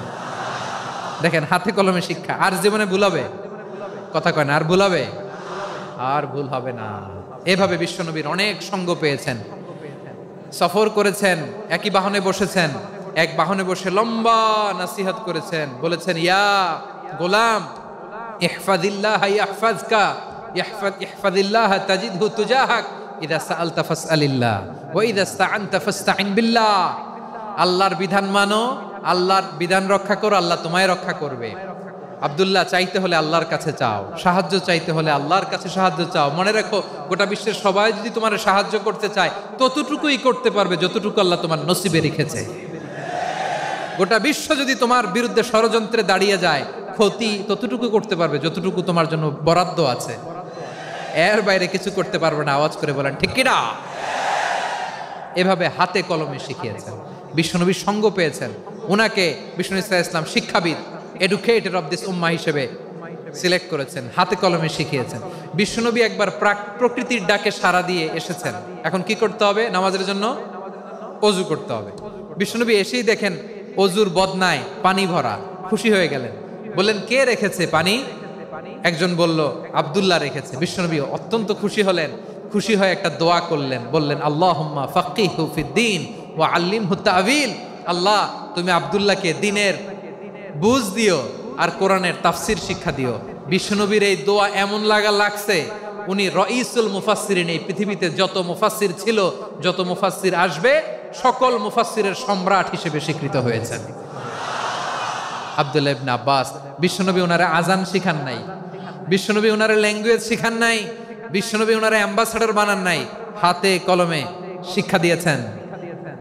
ছোট্ট মানুষ, বিশ্বনবী ইন্তেকাল করলেন, আবু বকরের সময় গেল, ওমরে ফারুকের খেলাফত, তখনও তিনি তরুণ। ওমরে ফারুক রাদিয়াল্লাহু তাআলা আনহু ওনার ক্যাবিনেট মিনিস্ট্রির বৈঠকে এই আব্দুল্লাহ ইবনে আব্বাসকে পাশ দিয়ে বসায় রাখতেন। বয়স্ক সাহাবারা এটা পছন্দ করতো না, তারা বলতো, ঘটনা কি? আব্দুল্লাহর মতো ছেলে নাতি আমাদের আছে, এরা কেন রাখে ওমরে ফারুক? ওমরে ফারুক এটা টের পেলেন, তিনি বুঝতে পারলেন যে ক্যাবিনেট মেম্বাররা এটা পছন্দ করে না, ছোট্ট আব্দুল্লাহরা কেন রাখি, কেন যে রাখি, এটা একদিন বুঝাবো। একদিন মিটিংয়ে তিনি সবাইকে বললেন, ইযা জাআ নাসরুল্লাহি ওয়াল ফাতহ। এই আয়াত দ্বারা উদ্দেশ্য কি বলেন তো মুরব্বী সাহাবীরা? এক সাহাবী বলেন, এই সূরা দ্বারা উদ্দেশ্য, আল্লাহ বলেছেন আমাদেরকে বিভিন্ন ল্যান্ড, বিভিন্ন এলাকা বিজয় করতে হবে। ওমরে ফারুক বললেন, না, হয়নি। আরেকজন বললেন, বিজয় হওয়ার পর আমাদের বেশি বেশি আল্লাহর বরত্বের ঘোষণা দিতে হবে, এটা উদ্দেশ্য। ওমরে ফারুক বললেন, না, হয় নাই। যারা জিজ্ঞেস করেন কেউ পারে না। সব শেষে বিশ্বনবী ছোট্ট আব্দুল্লাহরে বলেন, আব্দুল্লাহ, ইদা জাআ নাসরুল্লাহি ওয়াল ফাতহ, এর দ্বারা উদ্দেশ্য কি বলো তো? ছোট্ট আব্দুল্লাহ বলেন, হুয়া আজালু রাসূলিল্লাহ। এই আয়াত দ্বারা বিশ্বনবীর বিদায়কে উদ্দেশ্য নেওয়া হয়েছে। ওমরে ফারুক বললেন, হাযা হুয়া, এটাই তো সঠিক উত্তর, এটাই সঠিক তাফসীর এই আয়াতের। কারণ ইদা জাআ নাসরুল্লাহি ওয়াল ফাতহ, যখন আল্লাহর সাহায্য আর বিজয় আসবে, ওয়া রাআইতান নাসা ইয়াদখুলুনা ফি দীনিল্লাহি আফওয়াজা, আপনি দেখবেন দলে দলে, ঢলে ঢলে, বানের পানির মতো মানুষ ইসলামের দিকে ঢুকতেছে, ইসলামের বিজয় হয়েছে। তো ইসলামের বিজয়ের মিশন নিয়ে নবী আসছে, বিজয়ী যখন হয়ে গেছে, এখন তো নবীর বিদায় হবে। জোরে বলেন ঠিক কিনা? কোন সাহাবী এই সূক্ষ্ম কথাটা ধরতে পারে নাই, ওই আব্দুল্লাহ ছাড়া। আব্দুল্লাহ যখন উত্তর দিছে, সব সাহাবীদের টনক নড়েছে। এরপর থেকে কোনো ক্যাবিনেট মিটিং এ আর কোনো সাহাবারা কোনো প্রশ্ন করে নাই। আওয়াজ করে পড়েন সুবহানাল্লাহ। বিশ্বনবী আব্দুল্লাহ ইবনে আব্বাসকে দ্য এডুকেটর অফ দ্য উম্মাহ, উম্মার শিক্ষাবিদ হিসেবে গ্রহণ করেছেন। আওয়াজ করে পড়তে হবে আল্লাহু আকবার। সাহাবীদের নামগুলো মনে থাকবে? এক নম্বরে আবু মাহজুরা, মুয়াজ্জিন বানাইছেন। যায়েদ ইবনে সাবিত, দোভাষী, ট্রান্সলেটর অফ প্রফেট, এবং তিনি ছিলেন বিশ্বনবীর ব্যক্তিগত সচিব। Musab ibn Umair, the first ambassador and diplomat of Islam. Abdullah ibn Abbas, এই উম্মার সবচেয়ে বড় এডুকেটর, শিক্ষাবিদ। আরেকজন ছিল আব্দুল্লাহ ইবনে মাসউদ রাদিয়াল্লাহু তাআলা। দুই আব্দুল্লাহ, আব্বাস গেল, আরেকজন হচ্ছে মাসউদ। মক্কার তরুণ, ছাগল পালতো মুশরিকের, বিশ্বনবী আর আবু বকর রাদিয়াল্লাহু তাআলা আনহু একবার গেলেন, যে দেখে এই তরুণ দাঁড়ায় আছে। বিশ্বনবী বলেন, আমি খুব ক্ষুধার্ত, তোমার কাছে কি দুধ আছে ছাগলের? আব্দুল্লাহ ইবনে মাসউদ বলে, আছে। ওয়ালাকিন আনা মু'তামান, কিন্তু যে দুধ আছে এটা আমানতের, আমি দিতে পারবো না। বিশ্বনবী এইটা শুনেই তার টার্গেট করে ফেলছে। আনা মু'তামান, দুধ আছে কিন্তু এটা আমার মালিকের, আমি তো দরদ দেখায় আমার মালিকের দুধ আপনি পথিক, আপনারে দিতে পারি না। বিশ্বনবী টার্গেট করে ফেলছেন, এরে আমার কাজে লাগাইতে হবে। বিশ্বনবী বললেন, আচ্ছা ঠিক আছে, দুধ দিও না, কিন্তু এমন ছাগি আছে কিনা যেই ছাগির সাথে কোনো ছাগলের মিলন হয় নাই, তার ওলানে দুধও আসে নাই, বাচ্চাও নাই, এরকম ছাগির থেকে যদি আমি দুধ খাই তাহলে তো সমস্যা নাই। বলতেছে, এরকম ছাগির থেকে দুধ খাইলে সমস্যা নাই, কারণ এরকম ছাগির ওলান থেকে দুধ আসবেও না। বলতেছে, ঠিক আছে, এরকম একটা ছাগি নিয়ে আসা হলো। বিশ্বনবী বিসমিল্লাহ বলে ওই ছাগির ওলানে হাত দিলেন। হাত দিতে দেরি, পুরো ওলানটা দুধে ভরে যেতে দেরি হয় না। বিশ্বনবী আর আবু বকর রাদিয়াল্লাহু তাআলা আনহু দহন করে পেট ভরে খেলেন। এই দৃশ্য আব্দুল্লাহ ইবনে মাসউদের হৃদয়ে দাগ কাটলো। এই মুজিজা দেখে তিনি বললেন, আশহাদু আল্লা ইলাহা ইল্লাল্লাহ ওয়া আশহাদু আন্না মুহাম্মাদুর রাসূলুল্লাহ। তিনি ষষ্ঠ মুসলিম ছিলেন, 6 নম্বর মুসলমান। ওনাকে টার্গেট করে বিশ্বনবী দেখলেন এমন ইন্টেলেকচুয়াল ব্রেন, উনি সূক্ষ্ম সূক্ষ্ম জিনিস বুঝে বেশি, ফিকহি জ্ঞান ওনার মধ্যে বেশি। বিশ্বনবী ওনাকে কোরআনের জ্ঞান শিক্ষা দিতে লাগলেন। উনি বিশ্বনবী সবার কাছে কোরআন শোনায়, কিন্তু বিশ্বনবী নিজে আব্দুল্লাহ ইবনে মাসউদের কাছ থেকে কোরআন শুনতো। বিশ্বনবী একবার বললেন, ইকরা আলাইয়া ইয়া মাসউদ। ইবনে মাসউদ, একবার শোনাও তো কোরআন দেখি। আব্দুল্লাহ ইবনে মাসউদ বলে, আকরাউ আলাইকা ওয়া আলাইকা উনজিল। নবী, আপনার উপর কোরআন নাজিল হয় আর আমি আপনার সামনে কোরআন পড়ব। বিশ্বনবী বললেন, ইন্নী উহিব্বু আন আসমাআহু মিন গায়রি। আমি নিজে পড়তে যেমনি ভালোবাসি, অন্যে পড়ুক আমি শুনবো, এটাও আমি ভালোবাসি। সূরা নিসা তিনি তেলাওয়াত করে শুনিয়েছেন। এমন সূক্ষ্ম সূক্ষ্ম বিষয় বিশ্বনবী উনাকে ধরিয়ে দিয়েছেন। উনি হয়ে গিয়েছেন, আব্দুল্লাহ ইবনে আব্বাস হয়েছেন রাইসুল মুফাসসিরিন, উনি হয়ে গিয়েছেন ফাকিহুল উম্মাহ। ওনার চাইতে বড় ফকি এই পৃথিবী আর দেখবে না। চিল্লায় বলেন সুবহানাল্লাহ। উনি বলতেন, ওয়াল্লাহি ওয়াল্লাহি ইল্লাযী লা ইলাহা গায়রু মা উনজিলাত সূরাতুন ইল্লা ওয়া আনা আ'লামু আইনা উনজিলাত ওয়া ফীমা উনজিলাত। বিশ্বনবী এমন ভাবে কোরআনের দার্স আমাকে দিয়েছেন, কোরআনে যত সূরা নাজিল হয়েছে, যেখানে নাজিল হোক না কেন আমি জানি এটা কোথায় নাজিল হয়েছে এবং কোন প্রেক্ষাপটে নাজিল হয়েছে। এমন একটা সূরা নাই যে সূরার কোথায় নাজিল হয়েছে আমি মাসুদের জানা নাই, কোন প্রেক্ষাপটে নাজিল হয়েছে আমার জানা নাই। এরকম ঘটবে না। চিল্লায় বলেন আল্লাহু আকবার। এই আব্দুল্লাহ ইবনে মাসউদ রাদিয়াল্লাহু তাআলা আনহু ওমর ফারুকের সময় কুফার চিফ জাস্টিস ছিলেন। কুফা নগরীর চিফ জাস্টিস বুঝেন নাই? বিচারপতি। কি ছিলেন? সবাই বলে নাই, কি ছিলেন? বিচারপতি ছিলেন। এবং ওনার যে ফিকহি জ্ঞানের ধারা, এটাই আলকামা, ইব্রাহিম আন-নাখাই, হাম্মাদ ইবনে সুলাইমান হয়ে ইমাম আবু হানিফা পর্যন্ত পৌঁছেছে। এবং ওনার ফিকহি জ্ঞানের ধারাই হানাফি মাযহাবে অ্যাকসেপ্ট হয়েছে। আজও এগুলো হানাফি মাযহাবে চর্চিত হয়। হানাফি মাযহাবের সব ফিক আব্দুল্লাহ ইবনে মাসউদের ফিকহি জ্ঞানের ধারা থেকে নেওয়া হয়েছে। চিল্লায় পড়েন সুবহানাল্লাহ। তাহলে উনাকে বিশ্বনবী বানিয়েছেন জুরিস্ট, আইনবিদ, ফাকিহ। উনারে আজান শিখান নাই। হিউম্যান রিসোর্স ডেভেলপমেন্ট কিভাবে করবেন, মানব সম্পদের উন্নয়ন কিভাবে করতে হয়, কিভাবে যার যেখানে প্রতিভা কাজে লাগাতে হয় উনি দেখিয়েছেন। সুবহানাল্লাহ পড়বেন না? খালিদ বিন ওয়ালিদ নাম শুনছেন? কে কে শোনেন নাই হাত তোলেন। কি ছিলেন? বীর যোদ্ধা ছিলেন খালিদ বিন ওয়ালিদ। কিন্তু তিনি ইসলাম ধর্ম গ্রহণ করেছেন অনেক দেরিতে, 8ম হিজরিতে। তার মানে 8ম হিজরির আগে উনি মুশরিকদের পক্ষে লড়াই করেছেন। ওনার হাতে কত মুসলিম সাহাবী যে নিহত হয়েছে হিসাব নাই। বিশ্বনবী টার্গেট করে রাখছে, তুমি আমাদের মুসলিমদের এত ক্ষতি করলা, তুমি যখন মুসলমান হবা তোমার দিয়ে আমি এমন কাম করামু যে এটা আর কেউ করতে পারবে না। সুবহানাল্লাহ নাই? যশোর ক্লান্ত হয়ে গেছে।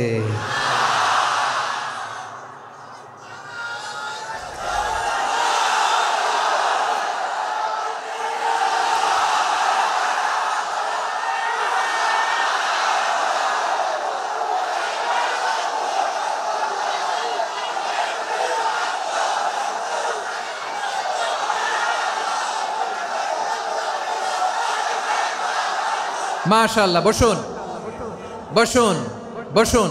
খালিদ বিন ওয়ালিদ রাদিয়াল্লাহু তাআলা অষ্টম হিজরিতে মুসলিম হয়েছেন, মক্কা বিজয়ের আগে। তো মক্কা বিজয়ের আগে যখন মুসলিম হয়েছেন, এর আগে কি করছেন? কাফিরদের সাথে যুদ্ধ করেছেন। উনি উহুদের যুদ্ধে মুসলমানদের যে পরাজয় ভাব, কঠিন পরিস্থিতির মুখোমুখি উনার কারণে পেছন থেকে এমন আতর্কিত আক্রমণ করেছেন, মুসলমানদেরকে কচুকাটা করেছেন। অষ্টম হিজরিতে আল্লাহ তাআলা হেদায়েতের নূর দিয়ে ওনার হৃদয়টাকে উজালা করে দিলেন। লা ইলাহা, এটা এমন বাণী যার হৃদয়ে একবার টাচ খাবে, এইটা থেকে সে আর পালিয়ে বেড়াতে পারে।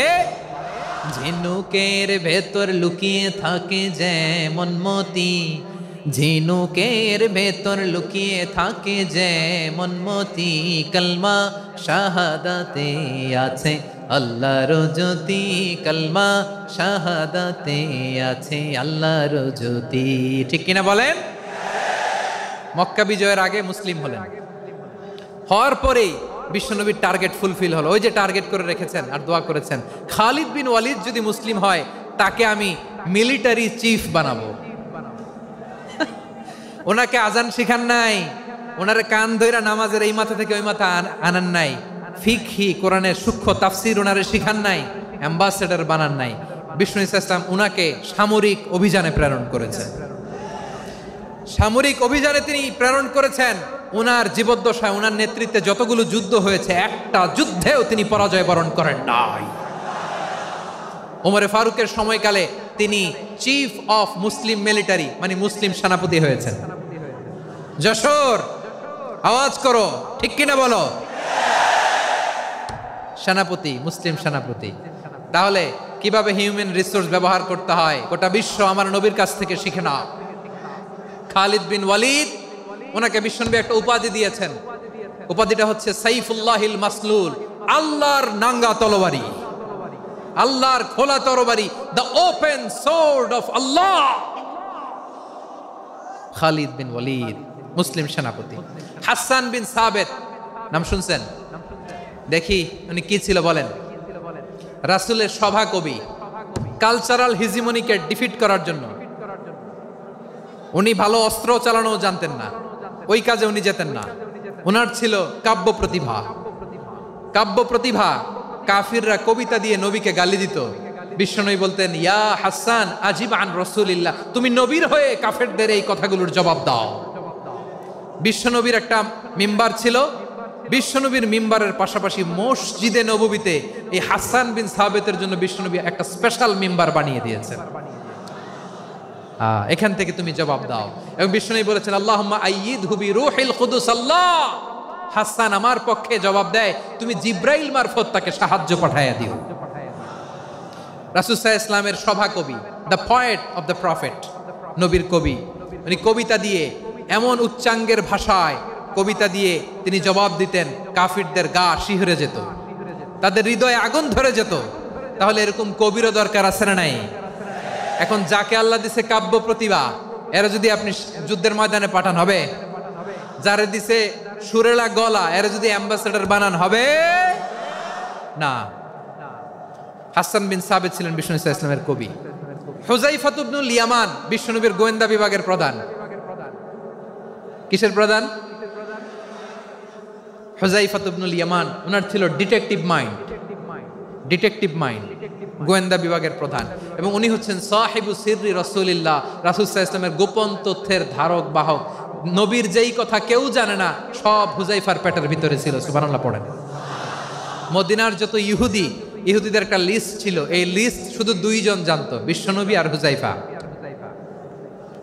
সুবহানাল্লাহ পড়বেন না? তাহলে ওনাকে কোন দায়িত্ব দিছে? কোন বিভাগ? যশোর, আওয়াজ করো, কোন বিভাগ? গোয়েন্দা বিভাগের হেড ছিল। খন্দকের যুদ্ধে প্রচন্ড আজকের মতো শৈত্য প্রবাহ, মাটি খনন করতে করতে সাহাবীদের পেটে ক্ষুধা নাই, দাঁড়াইতে পারে না নামাজের জন্য, এত ক্লান্ত, ক্ষুধা, ক্লান্ত, শ্রান্ত। বিশ্বনবী বললেন, কে আছো এই কঠিন শীত, এই ভয় আর ক্ষুধার মধ্যেও খন্দকের পরীক্ষার টপকে শত্রু শিবিরে যে আমাকে তথ্য দিবা, কে আছো? কারো গায়ে শক্তিই নাই যে দাঁড়াবে, কেউ দাঁড়ায় না। বিশ্বনবী তখন নিজে হুযায়ফাকে ডাক দিলেন, হুযায়ফা, যে আমাকে আজকে শত্রু শিবিরের তথ্য এনে দিবে, সে জান্নাতে আমার মোরাফাকা, আমার সঙ্গী হবে। হুযায়ফা রাদিয়াল্লাহু ইবনুল ইয়ামান জীবনের ঝুঁকি নিয়ে এই ক্ষুধা, শৈত্য প্রবাহ, কোল্ড ওয়েভসকে উপেক্ষা করে পরীক্ষা টপকে শত্রু শিবিরে যে সবার কথাগুলো চুপে চুপে শুনে বিশ্বনবীর দরবারে এসে গোয়েন্দাদের মতো তথ্য সরবরাহ করেছে। বিশ্বনবীর গোয়েন্দা বিভাগের প্রধান হুযায়ফা ইবনুল ইয়ামান ইন্টেলিজেন্স বিভাগ চালাতেন। মুনাফিকদের নাম ওনার কাছে ছিল। মুআয ইবনে জাবাল মদিনা রাষ্ট্রের সবচেয়ে সিনিয়র আমলা ছিলেন। আমলাতন্ত্র চিনেন তো? প্রশাসনিক কাজ যারা চালায়, অ্যাডমিনিস্ট্রেশন বুঝেন না? The department of administration. মদিনার রাষ্ট্রের সিনিয়র আমলা মুআয ইবনে জাবাল মুতাখাসসিসুন ফিল হালাল ওয়াল হারাম, হালাল হারামের স্পেশালিস্ট ছিলেন। বিশ্বনবী উনাকে ইয়ামানের গভর্নর করে পাঠাইছেন। বলেছেন, ইন্নাকা তা'তি কওমান আহলা কিতাব, এমন গোষ্ঠীর কাছে যাবা যারা ইহুদি নাসারা, আগে শাহাদা পড়লে এরপরে নামাজের দাওয়াত দিও, নামাজ পড়লে যাকাতের দাওয়াত দিও। গভর্নরের অ্যাটিটিউড যেমন থাকে তেমন অ্যাটিটিউড ধরে রেখো। সুবহানাল্লাহ পড়েন। তাহলে মুআয ইবনে জাবালকে দিয়ে বিশ্বনবী কবিতা লেখায় নাই, চিঠি লেখায় নাই, আজান দেওয়ায় নাই। সুবহানাল্লাহ পড়বেন না? সব শেষ সাহাবী বলি আবু হুরায়রা রাদিয়াল্লাহু তাআলা, নাম শুনছেন? বিড়ালের বাবা। কি করতেন? খালি হাদিস মুখস্থ করতেন। উনি বলতেন, আলজামু রাসূলুল্লাহ আলা মিল ইবাতনি, আমার শুধু পেটের ক্ষুধার বন্দোবস্ত হইলে আমি নবীর সঙ্গ ছাড়তাম না। আমার আনসার সাহাবারা ক্ষেত খামারের কাজ করতো, আমার মুহাজির সাহাবারা ব্যবসা করতো, আর আমি নবীর সাথে সাথে থাকতাম। শুধু সকাল বিকাল দুই বেলা যদি আমার খাবারের বন্দোবস্ত হয়, আমি আর নবীর লক ছাড়ি না। সুবহানাল্লাহ কইবেন না? 5374টা হাদিস তিনি বর্ণনা করেছেন। সবচেয়ে বেশি হাদিস বর্ণনাকারী সাহাবী। হাদিস প্রিজার্ভেশনের কাজে বিশ্বনবী ওনাকে কাজে লাগিয়েছেন। উনি একদিন বলেন, ইয়া রাসূলুল্লাহ আসমাউ মিনকা কাসীরান ফালা আহফাজু, নবী অনেক কথা শুনি আমার মনে থাকে না। বিষ্ণু বললেন, তাই? উবসুত রিদাক, তোমার চাদরটা বিছাও। আবু হুরায়রা বিছালেন, বিশ্বনবী হাত বুলায় দিলেন, এরপরে অনেক হাদিস বর্ণনা করলেন। আবু হুরায়রা বলে, তারপর থেকে বিশ্বনবী যাই বর্ণনা করে আমি শুনি আর একটাও বলি না। এখন সুবহানাল্লাহ। বিশ্বনবী ওনাকে হাদিস প্রিজার্ভেশন, নবীর এই যে লক্ষ্য হাদিস প্রিজার্ভেশনের এই দায়িত্ব দিয়েছেন সাইয়েদনা আবু হুরায়রা রাদিয়াল্লাহু তাআলা আনহুকে। প্রিয় ভাইরা, তাহলে 10 জন সাহাবীর কথা যে বললাম, আপনারা কি খেয়াল করেছেন কত বড় ট্যালেন্ট হান্টার, চৌকস ট্যালেন্ট হান্টার ছিল আমার নবী। এক একজনের এক এক ট্যালেন্ট, এক এক কাজে অ্যাসাইন করেছেন, এক একজনকে এক এক দায়িত্ব দিয়েছেন, এক একজনের প্রতিভাকে এক একভাবে বিকশিত হওয়ার সুযোগ দিয়েছেন। আওয়াজ করে বলেন ঠিক কি না? এখন আমার পর্দার আড়ালে আমার মায়েরা বলবে, এতগুলো পুরুষ সাহাবীর কথা বললো, নারী সাহাবীরা কি কিছু করে নাই? হ্যাঁ, একজন নারী সাহাবীর কথা বলে মোনাজাত হবে, দোয়া ছাড়া কেউ যাব না। রুফাইদা আল আসলামিয়া রাদিয়াল্লাহু তাআলা আনহা, ওনার বাবার নাম সাআদ আল আসলামি। বিশ্বনবী কি খেয়াল করলেন দেখেন, সাআদ ছিল মদিনার বড় ডাক্তার। এই নারী সাহাবী রুফাইদা বাবার কাছ থেকে চিকিৎসা বিদ্যা শিখেছেন। যখন শিখছে, বিশ্বনবী দেখলেন আমার তো প্রতি সপ্তাহে সপ্তাহে যুদ্ধে আহত সাহাবীদের সেবা দিবে কে? বিশ্বনবী রুফাইদাকে বললেন, রুফাইদা তুমি মসজিদে নববীর পাশে একটা মেডিকেল ক্যাম্প করো। এই যে সাকিনা আদ্দিন মেডিকেলের আমার ছাত্রী বন্ধুরা শুনে রাখো, তোমাদের আইকন হচ্ছে রুফাইদা আল আসলামিয়া। বিশ্বনবীর ডিরেকশন অনুযায়ী তিনি মসজিদে নববীর পাশে একটা মেডিকেল ক্যাম্প করলেন এবং আহত সাহাবাদের চিকিৎসা উনি ওনার টিম নিয়ে দিতেন। বিশ্বনবীর পরামর্শে উনি আনসারি এবং মুহাজির মহিলা সাহাবীদেরকে নিয়ে একটা স্পেশাল মেডিকেল টিম গঠন করলেন।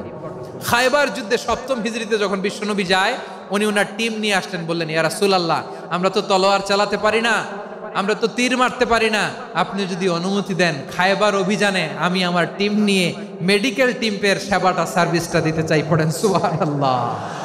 বিশ্বনবী অনুমতি দিলেন, যোদ্ধা সাহাবীদের সাথে রুফাইদা আল আসলামিয়া উনিও মেডিকেল টিম নিয়ে অগ্রসর হলেন।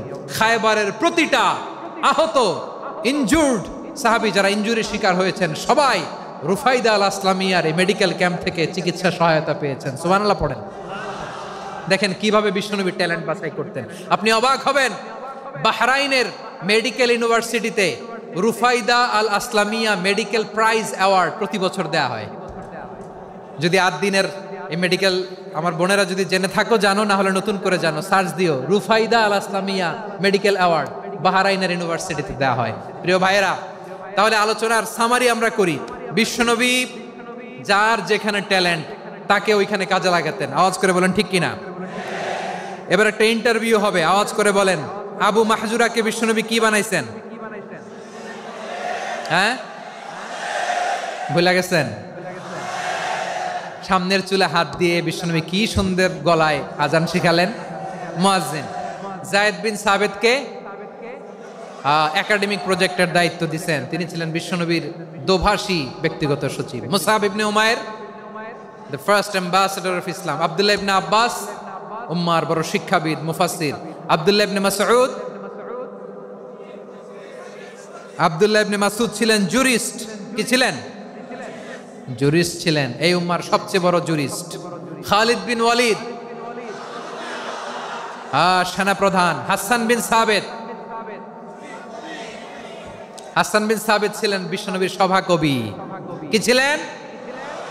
বিশ্বনবীর সভাকবি ছিলেন।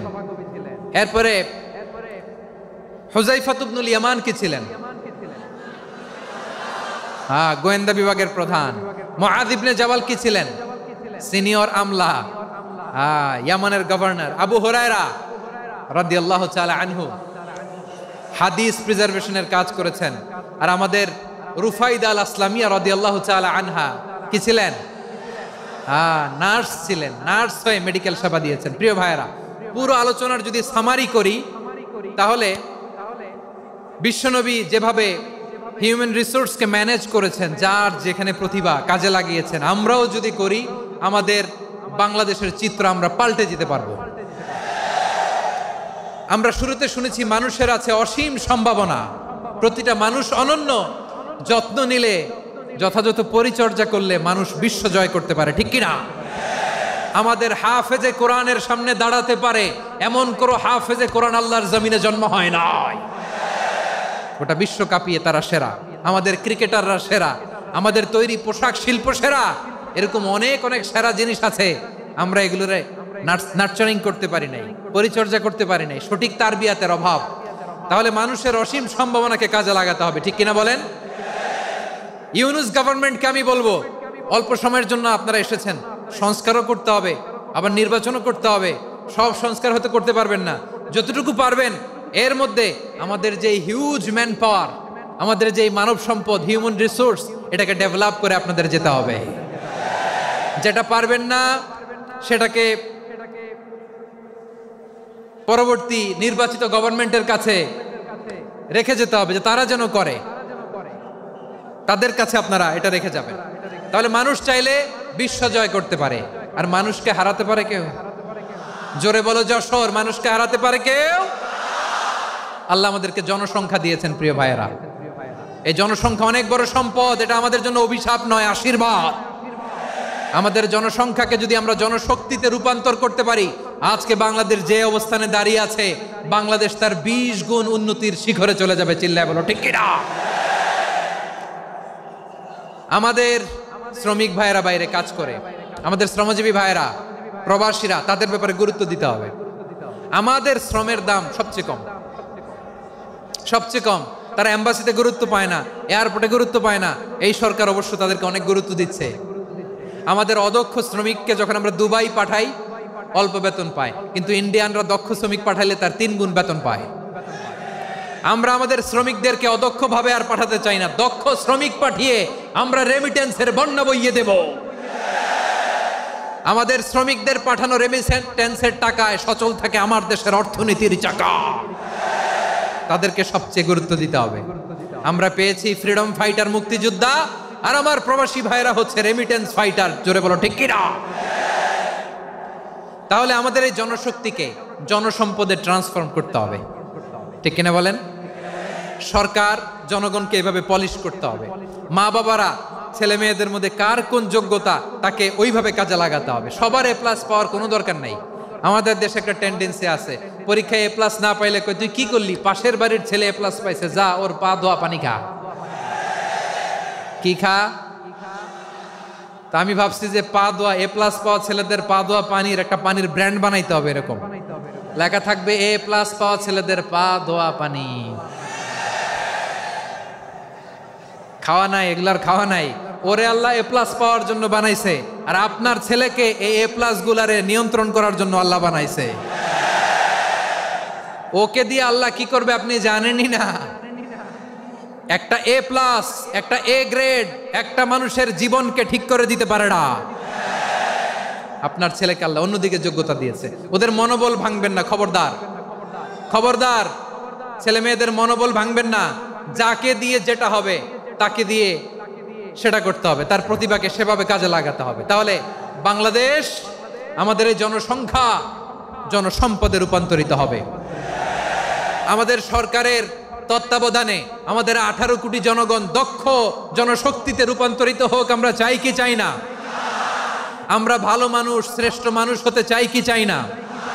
ওই জাপানিজদের মতো সৎ, ওই ইউরোপিয়ানদের মতো কালচার্ড। আমাদেরকে আল্লাহ তাআলা কোরআন সুন্নাহ অনেক কিছু দিয়েছেন। যেহেতু বর্তমানে আমরা দেখছি তারা সৎ, তাদের মধ্যে ভ্যালু আছে, সেগুলো আমাদের মধ্যে আনার দরকার আছে না নাই? আর ইসলাম দিয়ে আমাদের জীবনকে সাজাতে হবে, ইসলাম দিয়ে আমার পরিবারকে সাজাতে হবে। ইসলাম থেকে, কোরআন থেকে প্রেসক্রিপশন না নিলে জীবন সুন্দর হবে না।